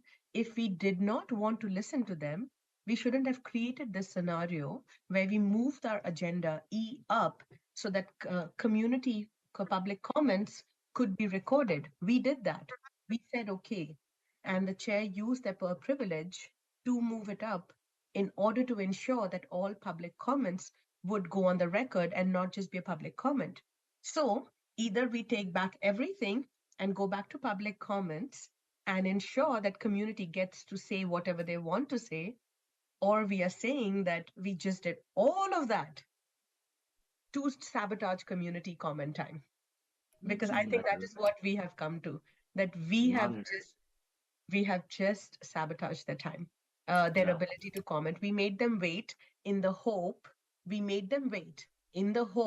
that their testimonies, their information, their comments, whatever word we want to say will be heard. So if we are not going down that path, I think we need to ensure that we are listening to the community and then deciding what to do about deliberations or not. Thank you. Commissioner Milliman. A couple of things. Thank you for helping me follow the process and supporting my motion. I'm honestly I hope it passes. It's going to be okay if it doesn't. I really wanted folks to have an opportunity to speak that are here. So if that had happened in the 3-minute non-agenda, that would have also been fine. I also don't necessarily see a need to hurry closing public comment because of the referendum and the fact that the whole process is delayed. So as long as the process isn't delayed and we're not in a position to move forward, I don't see the harm in continuing to take public comment, but that's just me. To maybe to speak to Commissioner Podar's concern, if I'm understanding this correctly, we have just moved public communication further. We've reordered our agenda. It's not that we're eliminating public communication. We're just saying we moved to Section E and instead of Section C. So Section C, if I'm understanding correctly, is still supposed to come back around on our agenda tonight. Is that correct? I believe that is absolutely correct. Do you have a comment? All right. I believe that's the end of discussion. May we have a vote, please?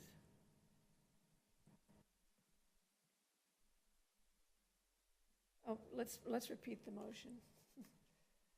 The motion is to reopen the public hearing and allow for additional comment from the public. Okay. Everyone understands what the motion is. Would you call the roll, please? Commissioner Fry? Opposed. Commissioner Havner? Opposed. Commissioner Kaiser? Opposed. I didn't hear your vote. Opposed. Commissioner Milliman? In favor, yes. Commissioner Podar? Yes. Commissioner Will? Opposed. No. Vice Chair Dye? Opposed. Chair Lockwood? No. That's 2 yeses and 6 noes. So the motion fails. So then you are back to potential further discussion and deliberation or other motions, if there are any. And this whole thing got away from us, and I'm really sorry that so much time was spent on this fruitlessly. So my apologies. Commissioner Will. I would like to select option 1. I move that the Planning Commission recommend approval of ordinance number 899 to the Board of Commissioners. Second. It's been moved and seconded that we recommend. Commissioner Will, would you repeat what you recommend? Yes, option 1, I move that the Planning Commission recommend approval of ordinance number 899 to the Board of Commissioners. Okay, it's been moved that we recommend approval to the Board of Commissioners. Is there a second? I seconded. Discussion. Point of Commissioner Podar, order. are you? Point of order. Could I add another thing option? No.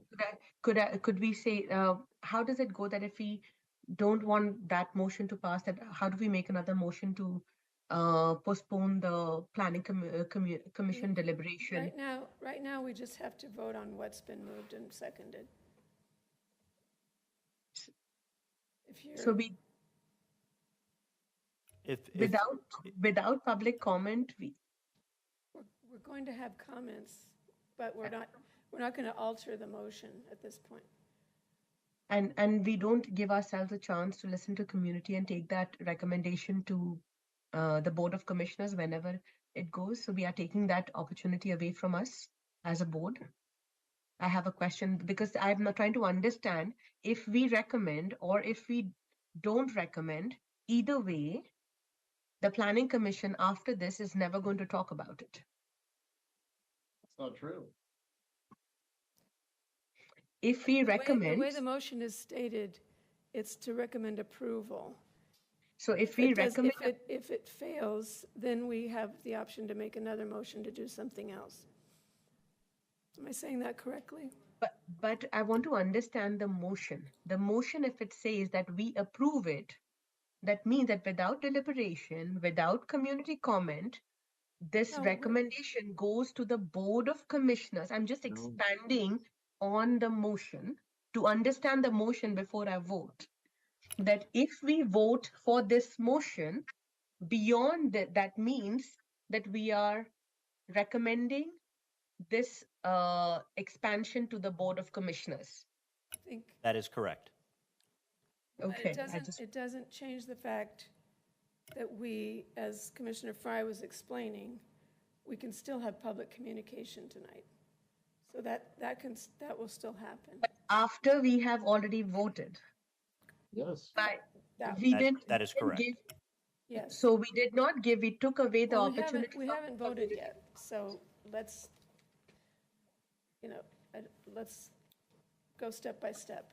We're still in discussion on the motion. Commissioner Milliman. Thank you, Chair Lockwood. So I just wanted to put out there that I'm opposed and intend to vote no, because for me it's really pretty simple. I think the mission of the City of North Plains and the folks supportive of expanding the growth boundary was to convince me that we should give up some pretty exceptional agricultural land to make more of South Hillsborough. And I don't feel like that's the right choice for that community. I don't think the community members there would want that. And so I don't think that they convinced me. And I think it's my responsibility to consider the information I have and represent the folks that appointed me. Commissioner Kaiser. So to the motion, I've provided a second for it somewhat reluctantly and not probably for the reasons other commissioners have done so or would oppose it. There's some concerns I have in terms of the size of expansion and the for lack of a better way to say it, the grab for commercial or employment land versus residential land. I believe I hear what the city is saying in terms of their current imbalance. I understand that the city is doesn't want to become a bedroom community or be any more of a bedroom community, and that's a laudable effort that they want to make, and I get that. I think, unfortunately, for me, part of what I struggle with is that we've made expansion decisions over the years, and we've really focused on employment. As a former city councilor in Hillsborough, we certainly did. We usually did it to the detriment of housing, and probably didn't balance that well enough. Well, I would say clearly we didn't balance it well enough, and this is a spot where we could do a better job of balancing that. I think that the city of North Plains is, times change, and the unfortunate part under our land use system is that we rely on the analysis of a couple of you did your job. You did not do your job, is what I'm trying to say. We rely on the analysis of Eco Northwest and some other folks, and that's how the process works. I don't think that you've adequately added enough residential land. I am frustrated with that. Having said that, you've had a process you've gone through as a city. That city process provided due opportunity for people to speak, just as we did with the planning commission here with a public hearing that lasted 4 hours last time we had session. So from that perspective, I think that we've met that requirement. I don't know that the item that it's nice that the city believes that possibly they can change the commuter pattern by having more jobs at home. I think it probably stays about the same. It seems to be like people don't live necessarily where they're going to work. Why, I don't know. I certainly don't, unfortunately, but I wish that was more the case. I'll say to the opponents of this, every time I've ever been in front of a group and we talk about expanding UGB, we talk about a number of things, and notice is always one of the first things that comes up. I never heard about this. Well, the statute is what it is. They've provided notice as far as they're supposed to. And from my perspective, as long as they can prove they actually made that notice, then that's satisfied to my mind. I think North Plains needs to grasp the fact that because they don't get to be a rural community, you don't get to have it both ways. You don't get, if you want to do an expansion like this, you need to pay for your own services going forward. And you're trying to do that by bringing in commercial property. But I would argue that your previous attempts have been lackluster in the respect that you're using outside planning groups, and you feel like you have to, but maybe they're just as the same cost or more, and it hasn't worked very well. I would suggest that I would like to see that change in the future, but you've also said that you would like to see that change in the future. So I appreciate that. I just think that's part of this discussion we have to have. And the last thing I'll say is this. I do think there is a persuasive argument to be made on the soils issue here that I usually discount. I think it's unfortunate that the city of North Plains is 100% surrounded by type 4 soils. I think that's an unfortunate thing. I don't care how they're used. They are not restorable in the long term, unless you're going to rip out everything you develop on them someday and restore them. But I do think that we can't also say that you can't grow because of that. And that's what the state argument has been made, or that the state uses as their criteria as well. And it's not my job as a planning commissioner to rewrite the state statute. So for that reason, I'm going to support the motion, and I'm going to just suggest to the city that, and in the future, or maybe even to our planning commission, or not to our planning commission, to our county commissioners, that they suggest that more residential land be added to this, and to push back on that further. So that's where I'm at this point. I think Commissioner Podar was next. Her hand never went down. Her hand went down. Oh, okay. No, I had questions. So I kept my hand up. Chair Lockwood, Vice Chair Dye, I kept my hand up because I had questions. And I had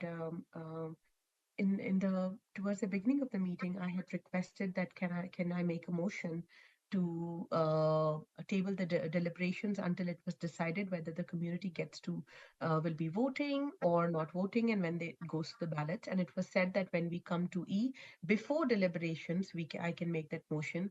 However, that the time never happened, I think, because a motion was made. So is there, I'm still asking, is there a way to make that motion despite a motion being on the table? And yes, no, and based on that, I have further comments. The answer is yes, you can make a motion to table. It's not debatable. If it is seconded, we would take an immediate roll call to see if this commission wants to table this matter. But then you are able to make a motion, Commissioner. Thank you. I would like to make a motion of option four that say I move that the Planning Commission continue deliberations on ordinance number 899 to June 26, 2024, after it has been decided whether the community is going to be voting or not, and after it goes to ballot, if that happens. So that's not really a motion to table. So now you're making a different. We had to act on what we already had going. Okay, so I'm operating off of Robert's Rules of Order right now because we're well beyond what's covered in our rules. It is possible to make a motion to table, but that's not what's been made. It's been a compound motion that looks like option 4. Right, she's doing something quite. That's not. We already have a live motion in second that's being discussed. All right, I take that back. I take that back. I withdraw what I said. Could I make a motion to table all further discussions on this motion? As I understand it, you may not make a motion to table. I think she actually can, but I'm not sure that the commission understands what that means. Tell us, please. So that means to just literally set it aside. You take no action. You are setting it aside for some later time. Okay. If you wanted to set it aside for a later time, you potentially could make a motion to kick it out to another date, but that's a different matter. And so she's got it all compounded with other things, and that's not really a motion to table. That's kind of like option 4. So I guess I'm not understanding what the goal here is. The goal to just end this matter and table it? Yes. So how do I word it? That could we table this motion deliberation for now? How do I say that? You'd like to table the motion. And functionally, the result of that, so I'll just explain it to everybody. Functionally, the result of that would be to terminate this matter without a decision by this commission. That's the functional result of tabling it. You just simply move on. That would stop That would stop everything right now dead in its tracks. It's not subject to debate. It's not subject to discussion. If it is seconded, and I haven't heard a second yet, it requires an immediate roll call, and you just end this matter right now. I want to clarify again. When I asked that question, it was said that if I say that we table this motion for now, that we then can make a motion to continue deliberation later and discussion later. So how do I phrase that? That's not a motion to table. See, that's the problem. Could you help me with that? Well, could you help me? Well, I don't think I can, because if you make a motion to table, which you are empowered to do under Robert's Rules of Order, that terminates the matter. There is no subsequent motion. There's nothing else to do. The matter is done for tonight. It's over. For tonight? For tonight or for later? Forever? It doesn't come back. There's no mechanism for it to come back. We would have to renotice, start over again, if you follow me. Tabling just, it terminates the matter. That's all it does. It terminates things right now. So if we take a vote on the motion that's on the floor and it fails, then someone else has the option to make a motion. So, Chair Lockwood, we have a motion and a second on the floor that is under discussion, but we have an intervening motion to table this whole matter. Well, it hasn't been seconded. It hasn't been seconded. So maybe we should just pause, and maybe everybody should stop talking and see if there is a second to that motion. Yes. Is there a second to the motion to table?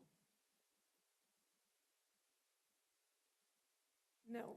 There is none. So we're now back to the original motion, the second, and you're back in discussions on a motion to move that the Planning Commission recommend approval of ordinance number 899 to the Board of Commissioners. That's where you're back to. Commissioner Milliman.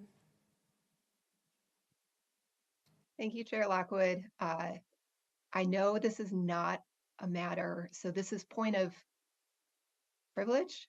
This isn't something this group can deal with, but I just want to put out there, I wish we could plan more cohesively, because I live in Beaverton and I would pay more taxes to keep North Plains farmland. But they're in fact an island that's having to try and sort this out for themselves as kind of a sub industry of what's going on in South Hillsborough. And like, I get it, we have to govern somehow, but it's really nice that North Plains is what it is. And Beaverton's great too. And honestly, South Hillsborough is fine. The fact that we have to turn everything into South Hillsborough to make ends meet is disappointing as a state and a governance so I'm still going to vote against it because I think farmland's important, but I think we could do better as a governance by our folks. And I think it's important to have all the different kinds. The end. You'd like to speak? Yes, go ahead. Just in continued discussion here, I won't be in favor of that vote tonight. I would be willing to make a motion when the time is proper for option 2 and to continue deliberations on December 6th. I think that's been requested for a number of reasons. Not want to keep kicking this down the road, but that's going to be my preference at this point.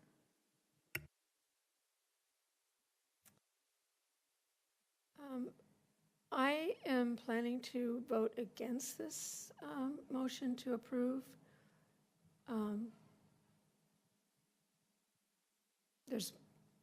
I got lots of hesitations about the size of this request, this land request, and questions similar to what other commissioners have brought up about the proportion of housing. So that's the way I'm planning to vote.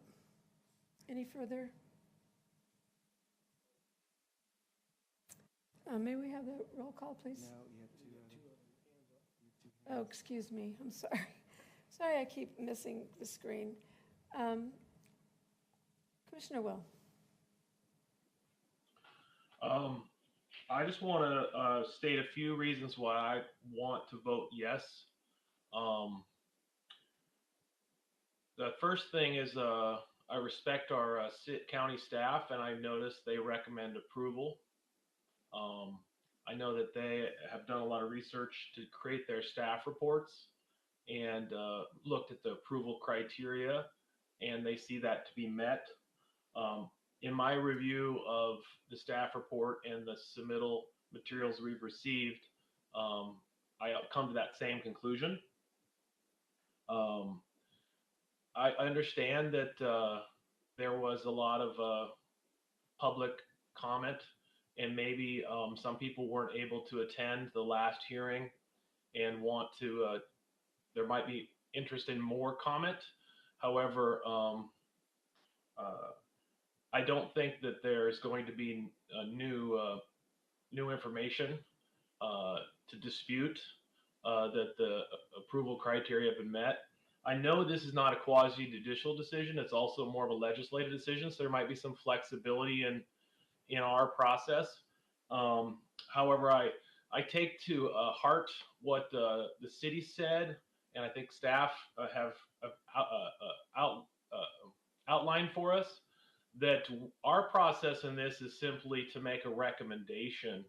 So I don't feel the hesitancy to come to a conclusion, make a recommendation until we've heard from every last potential public comment is warranted. I think we closed the public hearing after a substantial amount of testimony. I know that during that testimony, there were some people who felt they hadn't been notified, and there's been comment about how, well, they're outside the city's notice area. I think that's why the county is a part of this process. And so them coming to our planning commission hearing, and they might live in far off Banks or far off rural Washington County. But we've heard them, and I've considered their concerns. I personally am very concerned about soil protection as well. I think North Plains is obviously in a very unique situation where they have no ability to meet the state's mandate without growing into farmland that's very high quality, and so that's no fault of North Plains. And so I don't personally consider that a strong enough argument to prevent North Plains from meeting the state goals, which they've done through their process, in my understanding. I agree that there's a lot of commercial land proposed. I agree that there's not enough residential land, but I think those ratios, if there was tons and tons of residential land and not enough commercial land, then people would be saying that it's just a subdivision grab for a bunch of houses. And so I think that the state has recognized the land need for employment lands. I said commercial lands, but I meant employment lands. So I respect the state process of reviewing the city's studies and their concurrence and acceptance of that employment lands needs as established. So although I may have opinions and I may hear opinions from others in the community or from my fellow commissioners about the balance of employment lands versus residential lands, I have to respect the process and respect the reports and respect the oversight the state did to review those studies and accept them as being legitimate and fair and balanced. And I believe that's probably what went into the county staff's review and recommendation to us to recommend approval to the Board of Commissioners. I personally did a development of 144 acres of land that was to be annexed into Woodburn. And there was about 820 residential dwelling units, including multifamily. And in that project, it was about 5 years worth of development. So when the city of North Plains says that they're going to have 167 acres in over 20 years, I definitely think they're going to run out of residential land. And I highly encourage the city to look to make sure there's plenty of density in that area. Otherwise, they're going to run out of land. They might not run out of commercial land if the opponents say that there's too much commercial land and they just have a bunch of vacant commercial land for 20 years. The good thing is they won't have to come back through this arduous process and get annexation for additional commercial land again in 20 years if they overdid it and they have too much commercial land and that land remained unannexed or undeveloped and in farmland because there wasn't that need.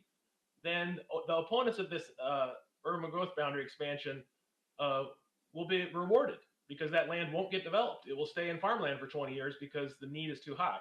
So the city said this is only a changing a line on a map. This is not developing that farmland. So if it's too much, then the market will prove itself out and that land will stay farmland. So I'm not concerned about the overreaching grab of too much commercial land.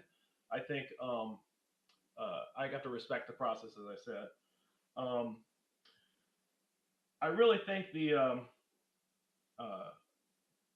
it's important that we, decide tonight to approve this to get the process moving forward. If the opponents of my motion proceed, then we'll work on forward to doing more things. But I think in the end, we'll come back to this vote, and so I think it's the prudent thing to do to stay efficient. And I appreciate your time to listen. Thanks. I'm just going to take notice of the fact that it's 10 o'clock. And just be mindful of that, please, commissioners. So I think, again, I'm not sure what order we should be going in here. Commissioner Milliman?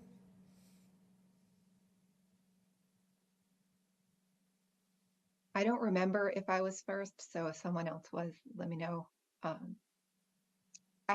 think I have just a couple questions. I'm confused because I think I heard two things. For the urban growth boundary expansion, are we approving the expansion geographically only, or are we approving the mix of land use commercial versus residential?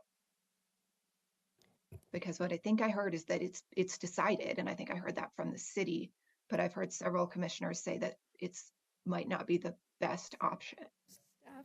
Yeah, Teresa. If I could answer that, the county's ordinance is to approve the urban growth boundary.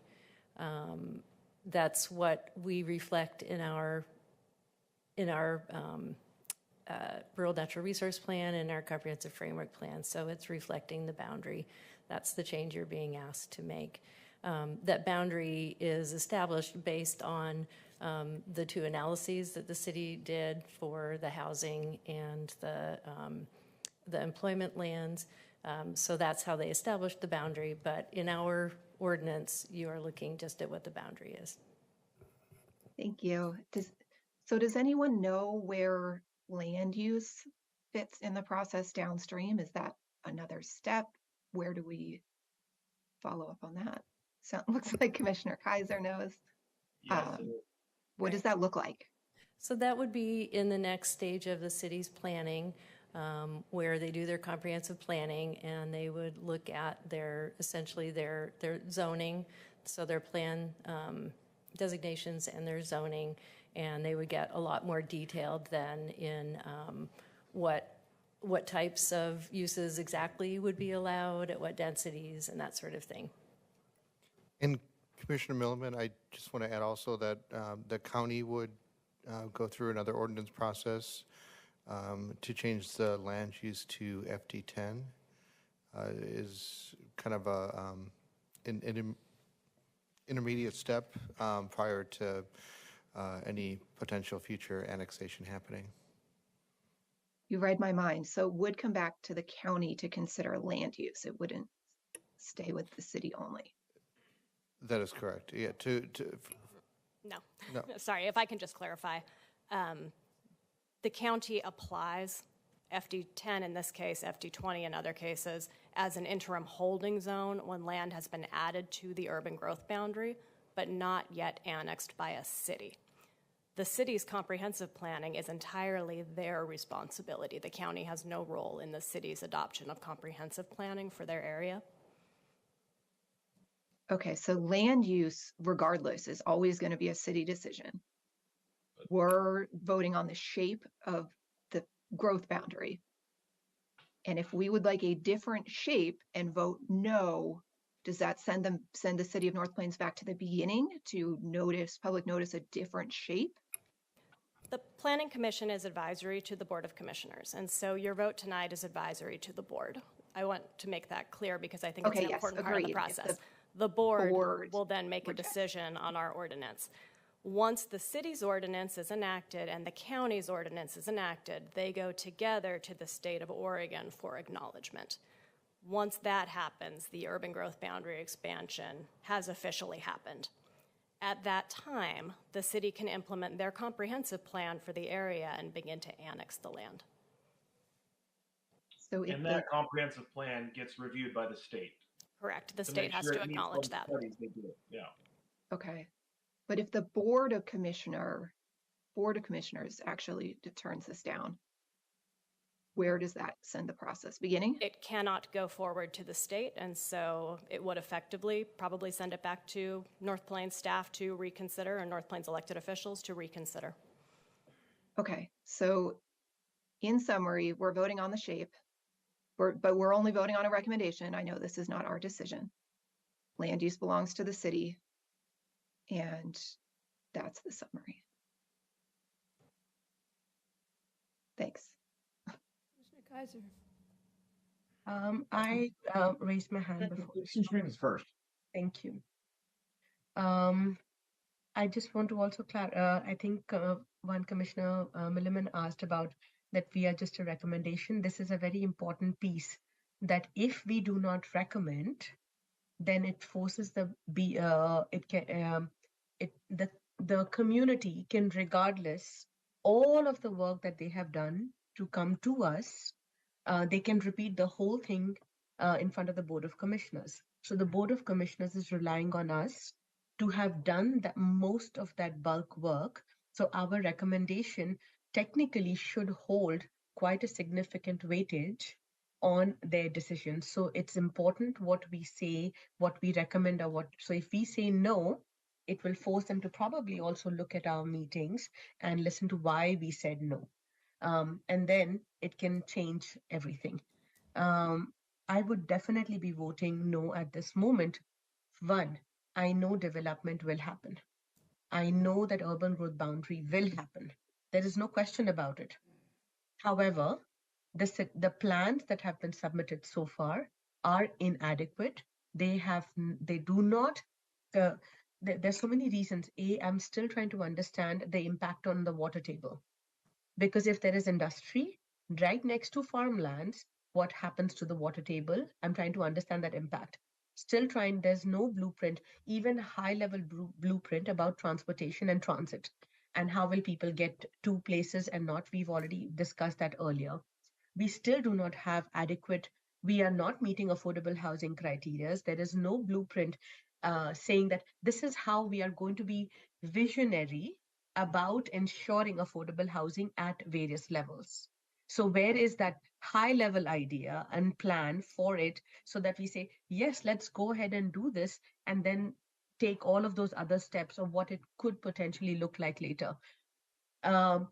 We are saying that we have informed community. I have contacted POC community in North Plains, and they have never heard about Commissioner, it. I'm really sorry to interrupt, but I'm wondering if we can, how close you're tying this to whether or not you're supporting the motion. I already said I'm not supporting, but I'm giving my reasons why I'm not. So community members have not been heard or included because they do not even know about this. They do not understand the words that have been used. So in regards to transportation, soil impact, job creation, what kind of jobs, what kind of housing, what is the impact on wildlife, all of those reasons, they have not really been clearly mentioned. I would be opposing this recommendation right now until the community has collected enough signatures, until that is decided, that whether it is going to vote or not, and then recommend something. Thank you. Commissioner Kaiser. Just to Commissioner Will's point about the timeline for development, especially on industrial and employment properties, just happened to be on a city council when we did a huge expansion in the city of Hillsborough that has included Genentech and that entire area that is just south of North Plains. And that was in 2005. I mean, it takes a lot of time, especially with employment land. So you do need to be cognizant. We need to be cognizant of the fact that this process is very long, and it doesn't always, so much of it depends on where the economy's at and where your growth is as well. And then I just had a question for Commissioner Fry, just to your comments, if you wouldn't mind.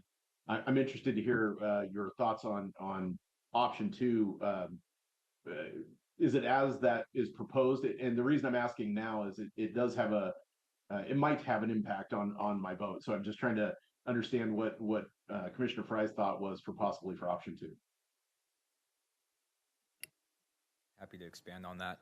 I mean, the reasons are growing for maybe my reason for saying that is it's 10:10 and we still have other business to attend to. So at some point, I think there's a practical application to it where I don't know that we're going to come to an agreement tonight on a final decision. So I think at some point we almost need to say we're not going to get there tonight, so we should reconsider this later. But my main reason for thinking that was, honestly, I didn't come here thinking I was going to vote tonight. I came here thinking that we were likely going to extend this. We have a lot of questions that nobody really knows how to answer right now about legally what this referendum means and how it's going to play into things. while I think procedurally we can continue to move this, we could approve this and we could recommend to the commissioners that they review this. I think procedurally we could do that. I don't know if it's the right choice to do that, and I think as we wait for some additional clarification on some of the legal precedent that is being mentioned here, I guess I would just prefer to know the greater context for what we're voting within. And to add to it, I think that I do have a lot of the opinion that we have a process in the state, and that it's supposed to be followed. I think that the city demonstrated that they really did a pretty good job following that. I don't think that negates any concerns. But back to my point, I think that we should understand the greater legal context of what's taking place here, which is really murky right now. And I'd like a little bit more time to come back and review that in December. Thank you. If I could add a little bit of clarity on the legal question, just in the interest of being helpful. Actually, 2 points. I did send home the staff person who was going to do your work session this evening, so you will not be having a work session this evening. We made an executive decision about that.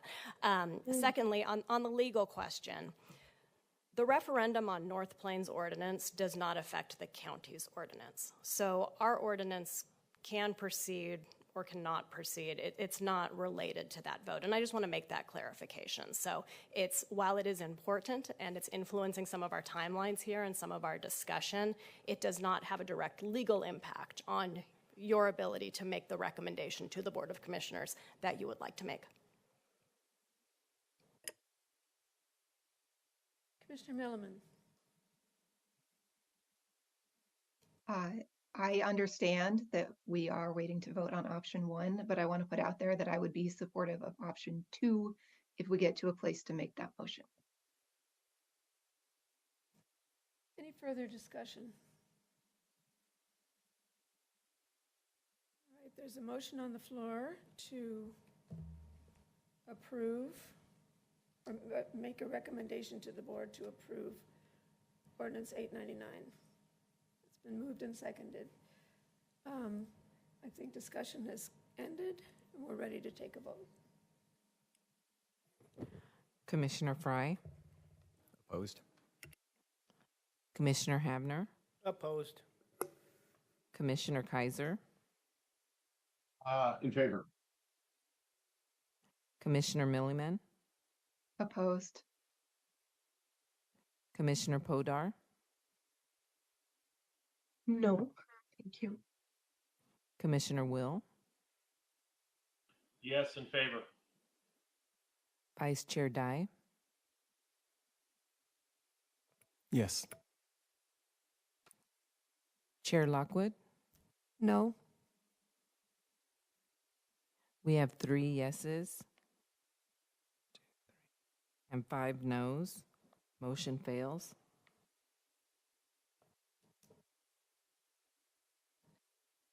Thank Commissioner Vice Chair Dye. I'd like to move to table this until, put those options back. Okay, yes, move to. Can we have the screen that actually yes. has the language for the 4 motions rather than the 4 options? Yes. Thank you. I move that the Planning Commission And if we continue could not say deliberations. table again, because that. Yeah, thank you. Yeah. Thank you. That's why I said put them back. I move that the Planning Commission continue deliberations on Ordinance number 899 to June 26, 2024. I second that. Been moved and seconded to move Planning Commission deliberations to December 6th, right? No, He he said said June 26th, so it would be option 3. Okay. Option 4 or option 3. And I believe that was seconded. Is that correct? Yes, who seconded Who it? seconded the option? Okay. Oh, got it. I have a question. Commissioner Will? Vice Chair Dye, did you intend June 26th as opposed to December 6th for any particular reason. Could you explain? Yes. In my mind, public communication and deliberation will happen at the ballot box. And the public will be able to decide what their intention is with this measure when they vote on the measure.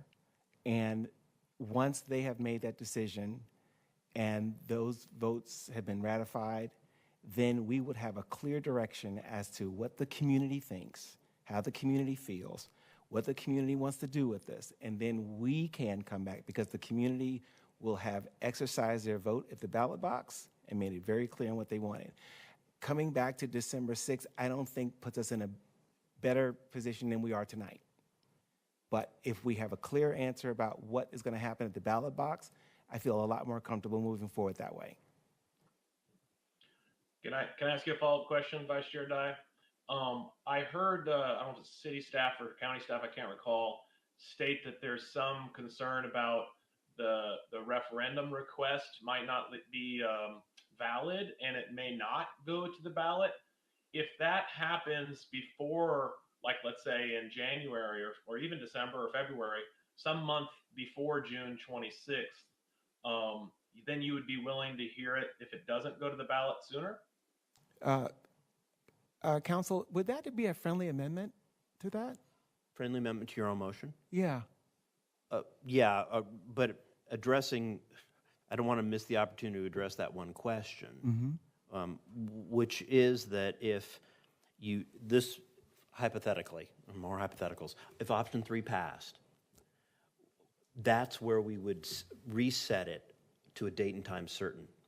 If you wanted to take it up earlier, we would have to renotice everything because we wouldn't have a live matter to move forward on. So I just want to address that hypothetical. Now, you had a question about amending your motion. What I was wondering is, as the commissioner was asking me questions, I said, well, how do we do it so that they're, not that it's a date certain that it's the June 26th, but that it's a date after it has been confirmed that this will go through. I understand. Yeah. Fortunately or unfortunately, depending on your perspective, our rules say that in order to preserve this, you have to move it to a date and time certain. So it can't be just a motion to continue it to an uncertain date and time. We would have to renotice everything as a result of that. May I ask the question on that? Does this county have any sense of when that will be determined, whether it's a valid or not? Will that take forever or a month or 4 months? So again, that's very hypothetical and theoretical. I would note that we did receive the one-page letter from the city. Yes. Essentially, well, you can read it for yourself. I won't try to characterize it. But I certainly have my opinions about this matter legally, but I am certainly open to hearing information that the city might proffer around that, but I would have no guesstimate about timing. In order to remove this matter from the ballot, some court proceeding would probably get filed, theoretically. When the court might hear it, I have no idea, to be honest. It would obviously be well before the election, but timing, I just cannot predict. I almost want to look over to my colleague Chris and see if he has any time, but I have no idea. Do you have any idea? Any idea of timing? If we wound up in terms of getting a court to decide whether or not it could be on the ballot, I mean, you have any guesstimate?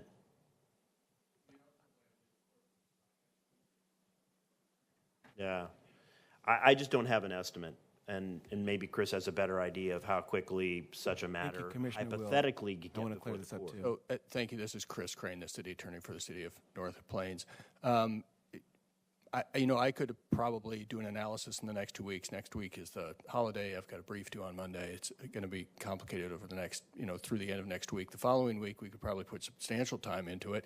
And by early mid-December, Mr. Bovet and I may have an opinion on whether or not it's legislative or administrative, in which case it either can or cannot go on the ballot.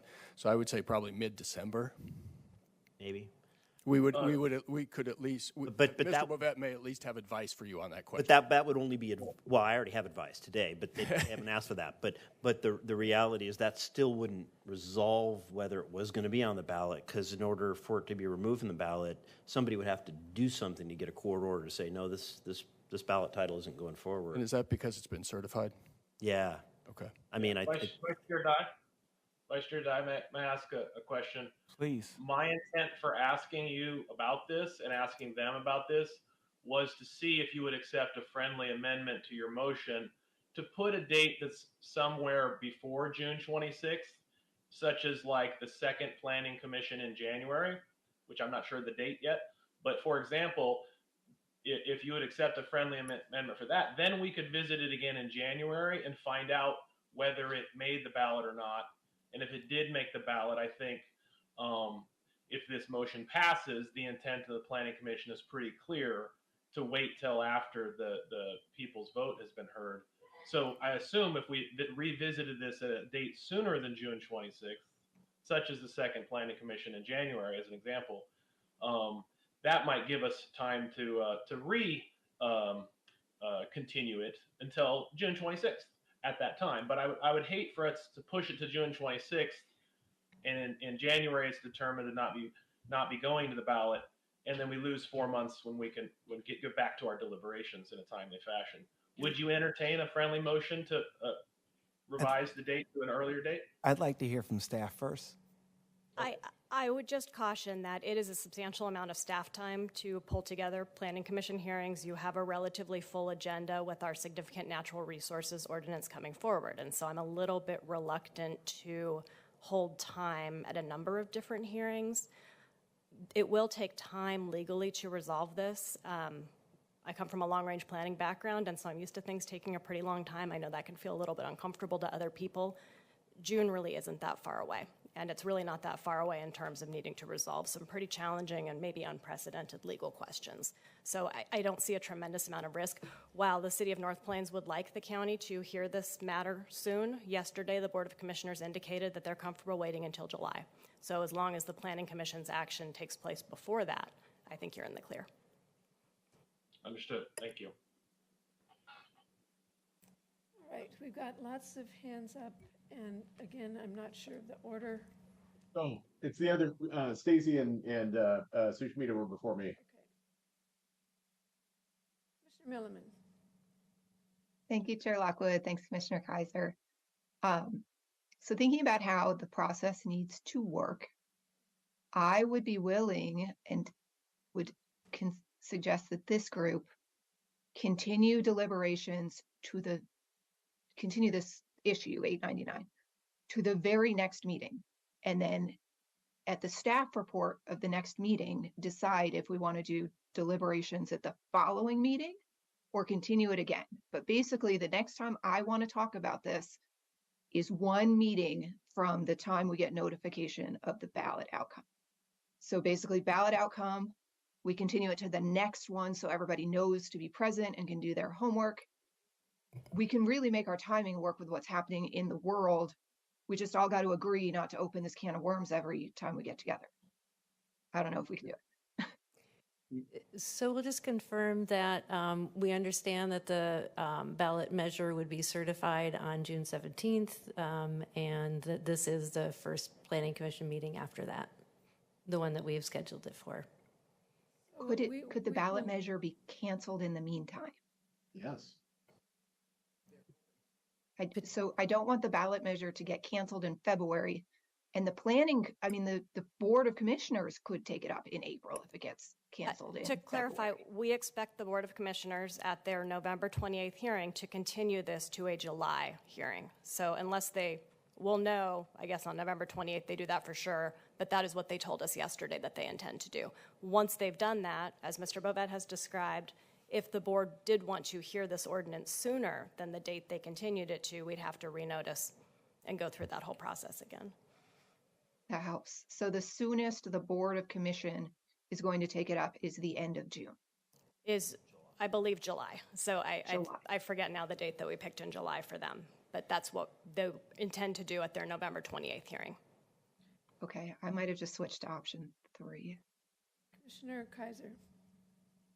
Mr. Bovet, just procedurally, for both you and Aaron, is if you're trying to avoid the cost of renotice and all that work that goes into that, could you also just conditionally, basically each time we have a meeting, it's on the agenda and it just gets kicked the can each session?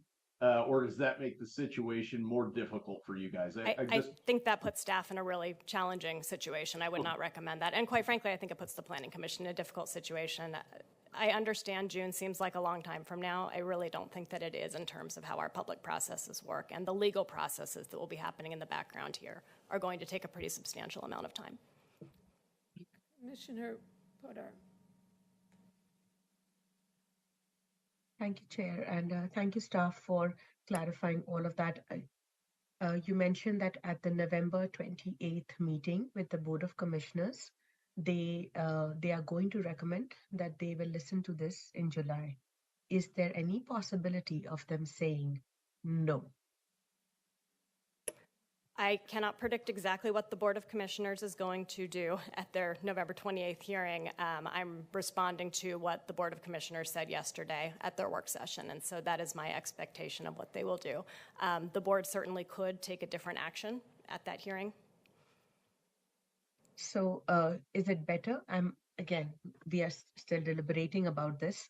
So is it better that we ask for that we wait until December 6th to take this matter up in June? Just that part of it, that what should we do with this? Because right now we are all working with, it seems like we're working with a lot of hypotheticals. The Board of the Board of Commissioners could change their mind.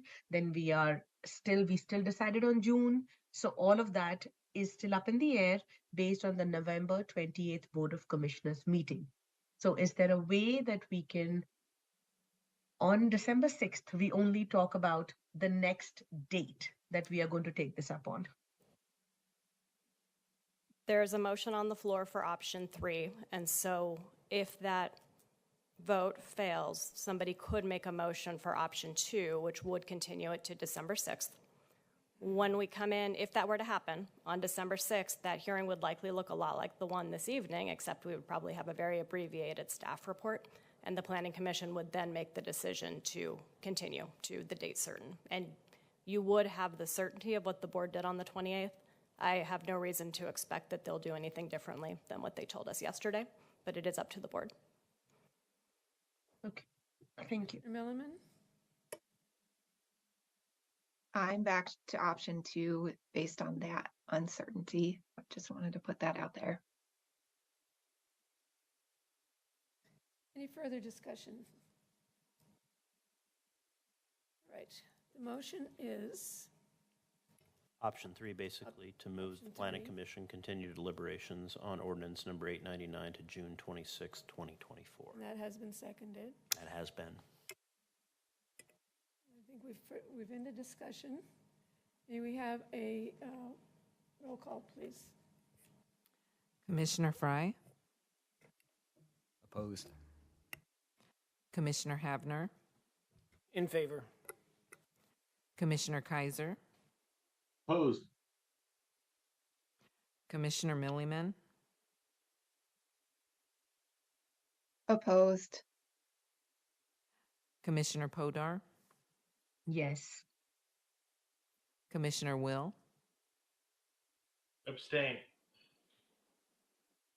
Vice Chair Dye, Yes. Chair Lockwood. Yes.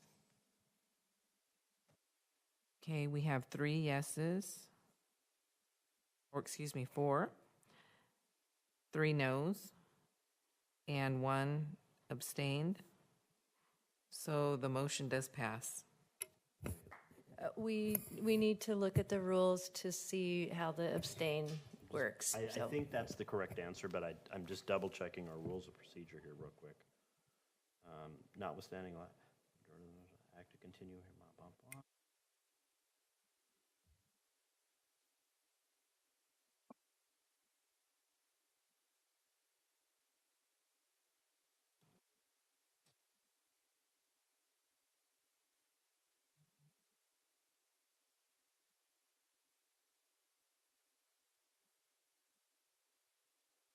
There are special rules relating to certain QJ hearings, and I'm not seeing any of them apply to this matter, so it appears that that motion did pass. Yes.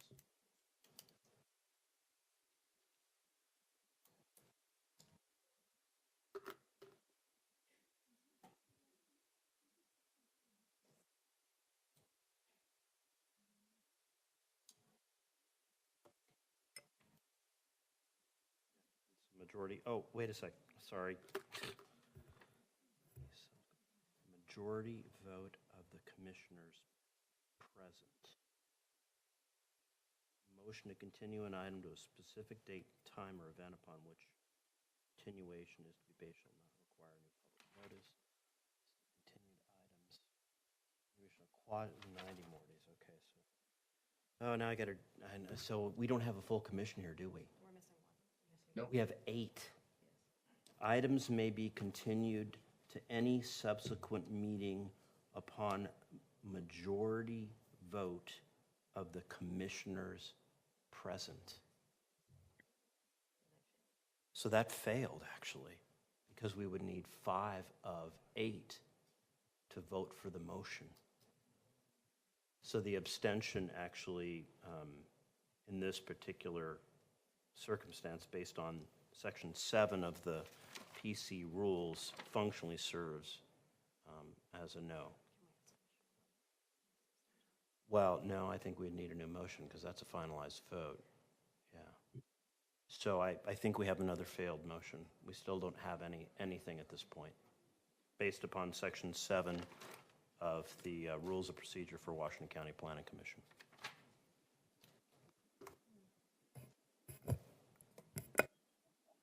Would you put our options page on, Commissioner Will? I would like to choose the option 2, that the Planning Commission continue deliberations and ordinance number 899 to December 6th, Okay. 2023. We have a motion to continue deliberations to December 6th. Is there a second? Second. Moved and seconded to move deliberations to December 6th. Is there discussion? I agree.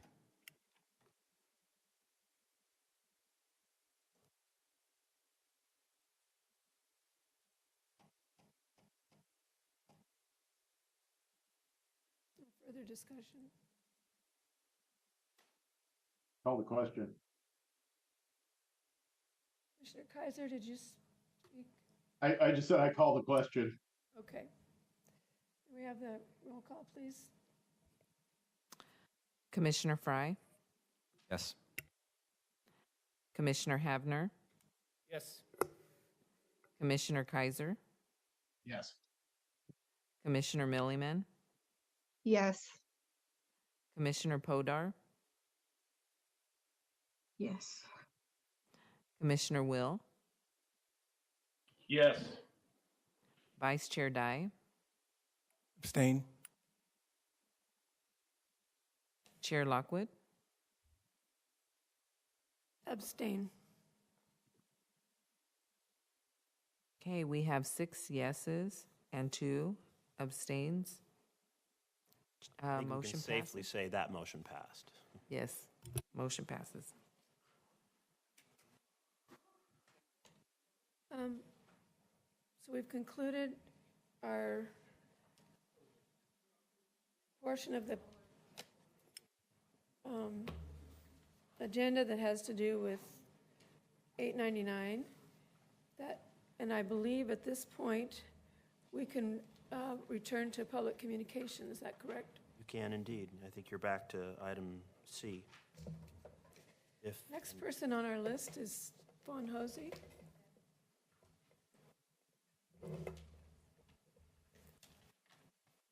You guys, that was so entertaining.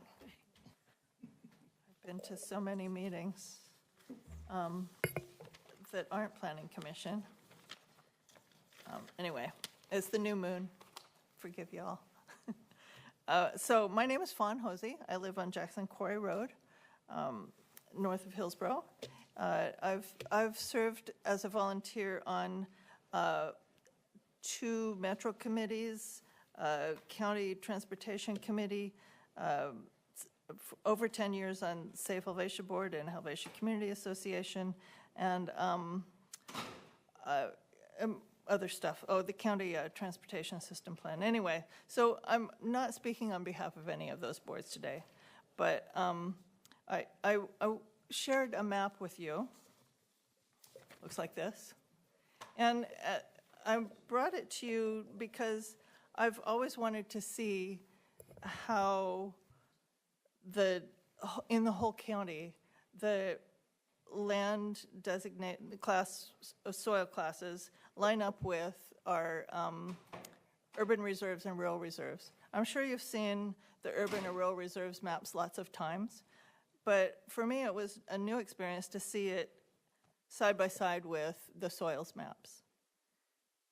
And although these maps could be matched a little more carefully, I didn't have time to graphically smith them a little bit more.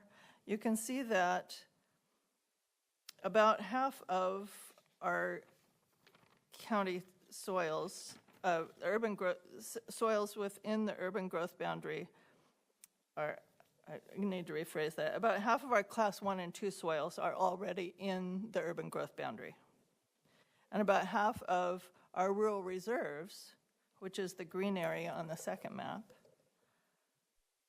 are not class 1 and 2. They're class 3, 4, 5, and 6. So that frequently I hear folks refer to the rural reserves as farmland. The class 3, 4, 5, and 6 aren't really farmland. They're just a broad brush of rural reserves, which is 50-year rural reserves, but they're not land that's going to be used as farmland, only about half of them. And and of the class 1 and 2 soils that are not already in the urban area, about the most class 1 are along Sunset Highway and just south of Cornelius. You can probably see the class 1 would be the red in the upper map. So we're pretty constrained in terms of where our soils are, and you know, it's no surprise that a request for development will come along the Sunset Highway in the future. Because even though we're only planning right now, we're planning 10, 20 years out, 50 if it's urban or rural reserves, that's not very long. It's not very long. It's not sustainable to have the kind of growth that we're being requested to urbanize. I don't want to interrupt, but I'm at 0. Sorry, I'm not watching the clock. Thank you so much. I probably covered my points. I was looking at 3 minutes, and so I'm not paying attention, but thank you. Thank you. Congratulations on a vote tonight.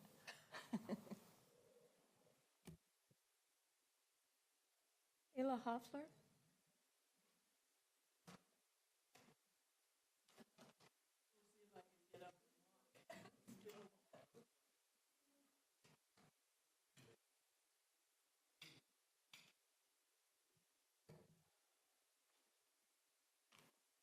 Well, I'm sorry we lost some of the commissioners.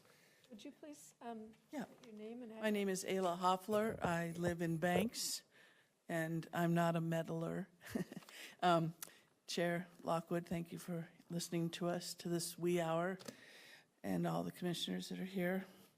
I want to speak today as quick as I can about, I saw the letter, and I'm concerned about the semantics that it looks like chip plants is now changed to data center, and farmland was first presented to you as ag land and showed all the rural reserve, agreeing with the woman that spoke before me. And now today you have it all being called rural reserve. Well, as her maps show you, I can tell you 70% of our rural reserve is timber. We don't have any farmland left because it's lovely tilled flat easy to develop land, and it's been eaten up so fast. I've lived in this county for 50 years. I'm a land use planner. I am in North Plains every day, homeschooling my granddaughters. So just because I live in Banks doesn't mean I don't know what's going on. I was a school board member in Banks for 8 years, and that community has changed a lot. And it's for the good. Banks used to be known as the drug capital. You could buy anything, and we had terrible people living there. Abusers, drugs, death, terrible things. And it's grown into a lovely community, and I'm happy for that. But we want to stay rural. We do not want to be a part of Metro. When the mayor talks about building houses with yards, there won't be any yards. And who will afford a house there that's getting $15 an hour? They will be living in government housing that your commissioner is buying. She's called it land banking. And these government houses will have apartments that rent for $1,000, and all those people will never own a home. That's what will happen to North Plains. We have to figure out another way to make affordable housing that you can raise a child in and you can own it yourself. Okay, that's one thing. The other thing is to think administrative rules can take over a person's right to vote is absurd, and that is what our state's all about, is taking away our rights. You need to be aware of that. You need to take a look at the water basin here. We have 3 chip plants already sucking our water, 67,000 gallons a day from the smallest chip plant is being used in Hillsborough. Now they recycle, but you need real hard data on what they're using and how much they net use. They can make it all look real pretty on paper, but when the Board of Commissioners are the head of our clean water, we have a conflict of interest here about who's getting the money, and whoever's the richest person is going to get the money in this county. And farmers are going to lose their irrigation. Okay? Interrupt. So I'm just bringing up a few things as planning commissioners that you really need to address, and Mark was right. You should have denied this ordinance tonight. Thank you.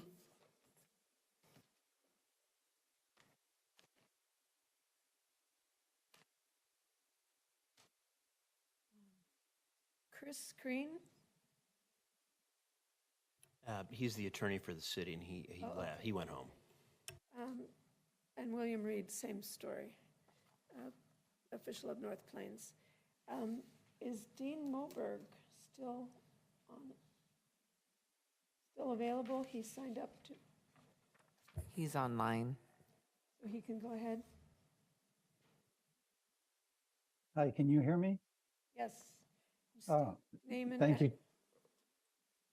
Your name and address, please. Yes, Dean Moberg. I'm a resident of Washington County. My address is 13070 Northwest West Lawn Terrace in Portland, which is in the Cedar Mill area of Washington County. Chair Lockwood and Planning Commission members, thanks for the ability to comment here tonight. I've worked in the field of agriculture for about 50 years in 6 different states. I have a PhD in environmental science and engineering, supported by a dissertation on the mineralization of organic matter in the soils of the Willamette Valley. And I am a co-author of a reference book called The Soils of Oregon, which was published last year. I'm also an elected director of the Tualatin Soil and Water Conservation District. And I'll tell you that we've got meetings that go past 10 o'clock too. So I'm used to this.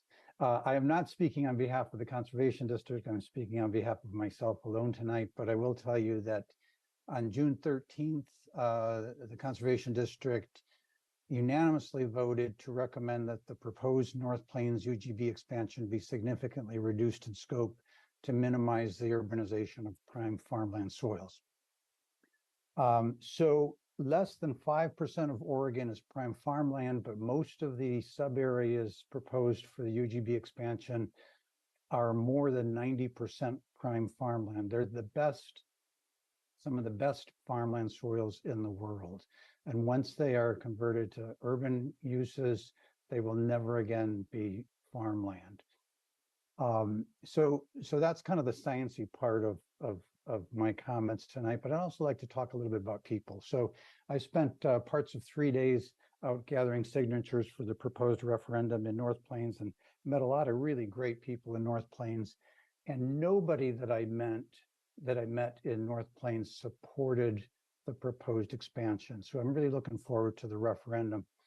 And I've heard people on the Planning Commission, the city, and the City Council, and now even someone here, I think, on the County Planning Commission, say that staff have done everything that they can and should do, and that sort of the recommendations are out of their hands in a way. But I'd just like to say that the reason that you folks on the Planning Commission are tasked with this recommendation is that you are able and should take into consideration broader concerns, larger concerns about whether this expansion is really good for the people of North Plains and the county in general. So I hope in your December meeting that you will follow through and delay your deliberations until June 24 or 26 of 2024. Thanks for everything that you do. I appreciate your work. What you do is important and you are appreciated. Thanks. Thank you. Nellie McAdams.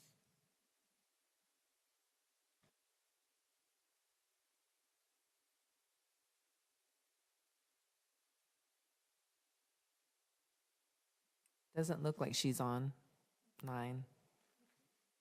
It is getting awfully late to be waiting to speak. I believe that's all we have. Oh, Chair Lockwood, it looks like we have Adam Stein who has raised his hand in the audience. Okay. Hi, this is Nellie. Sorry about the name. Chair Lockwood, Commission, my name is Nellie McAdams, 9724 Southwest Lancaster Road, Portland, 97219. Thank you for the opportunity to testify as an individual in opposition to Ordinance 899. A city is required to plan. It is not required to sprawl. It is irrelevant how much effort a city has put into a proposal if that proposal does not meet statutory requirements. If this proposal meets those requirements, I can't imagine one that doesn't. Decision makers must apply a three-part Goal 14 test to UGB expansions, including expansion onto undesignated land. North Plains fails all three parts. They fail test 1 because they don't demonstrate a need for this scale of industry and housing. The EOA is based on a report that underestimated available land for semiconductor fabs. The city now acknowledges that a semiconductor fab is not coming, but they want the same amount of land instead for North Hillsborough-style development to supposedly add tax revenue, when it's tax revenue sink elsewhere. Tax revenue is not a land use criteria, and the city hasn't shown how it could generate net revenue. A city is not required to incorporate all of the land in its EOA, and an industrial expansion must still meet a needs analysis. The HNA is not approved by DLCD yet, and it was based on a PSU population forecast that was just scaled back from 7,076 to 5,100 residents in 2040. A city must first demonstrate a need for all new land at request for housing before bringing it into a UGB. The city revised their EOA and HNA twice in the last 5 years, dramatically increasing the land request each time. The city should revise them again with up-to-date data. The city fails test 1, so you don't need to consider test 2, but the city does fail that as well, because they have not demonstrated that they can't meet more of the need inside the UGB. Commercial avenues should be invested in first.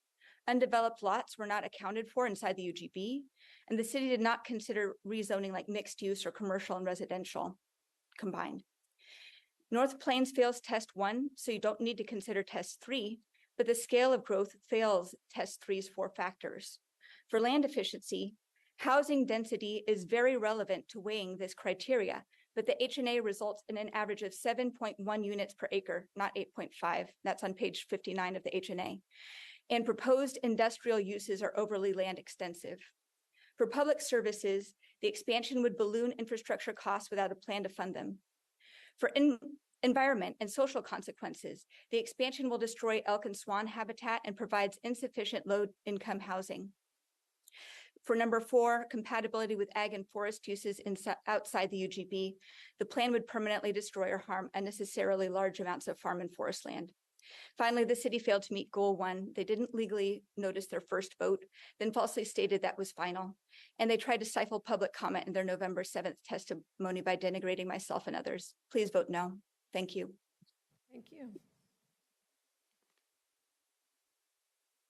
Is there anyone else waiting? It doesn't look like. All right, that concludes our public hearing. Can we consider minutes without a quorum? Probably would move those to the next meeting. Okay. Or what is? The minutes weren't. Oh, the minutes weren't even sent. We understand that the minutes weren't sent as part of your packet. Yeah, I did get it, but maybe some others didn't get it with their packet.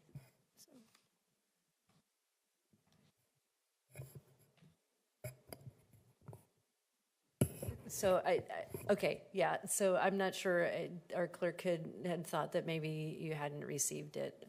So you could either vote on them then tonight if you all did receive it, or you could continue it to the next meeting. Okay, we still do have a quorum here, so. Has everyone had a chance to review the minutes? Okay, we have,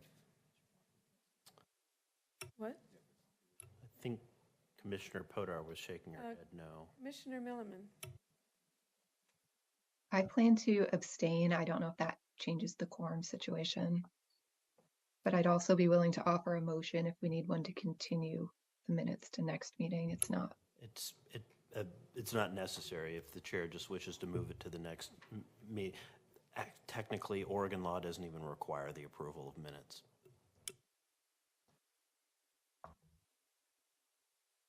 I'm sorry, just a true statement. But so if the chair just wants to move it, we can just add it to the next agenda. It doesn't really matter. If folks want more time to review them, that's absolutely fine. People need more time to review the minutes. Yes. Yes, please. Yes. Okay. Sure. All right, we'll move it to next time. And are there any planning commission announcements? That's our next item. Commissioner Milliman. I don't know if this is an announcement. I hope it fits here in the meeting. My intention was to attend meetings in person when there was folks other than the commissioners and staff. So had I known, and I'm sure I missed it somewhere, but had I known that the city of North Plains was coming back, I would have come to Hillsborough. So I don't know if there was someplace I should have looked that I didn't. I checked the agenda, but just so folks know what I'm trying to do is save the gas when it's just us and be present when it's other folks that are spending their time and trying to get in front of us. Any other communications? All right. Is there any objection to adjourning? We are adjourned. Thank you. Have a good night. Good night.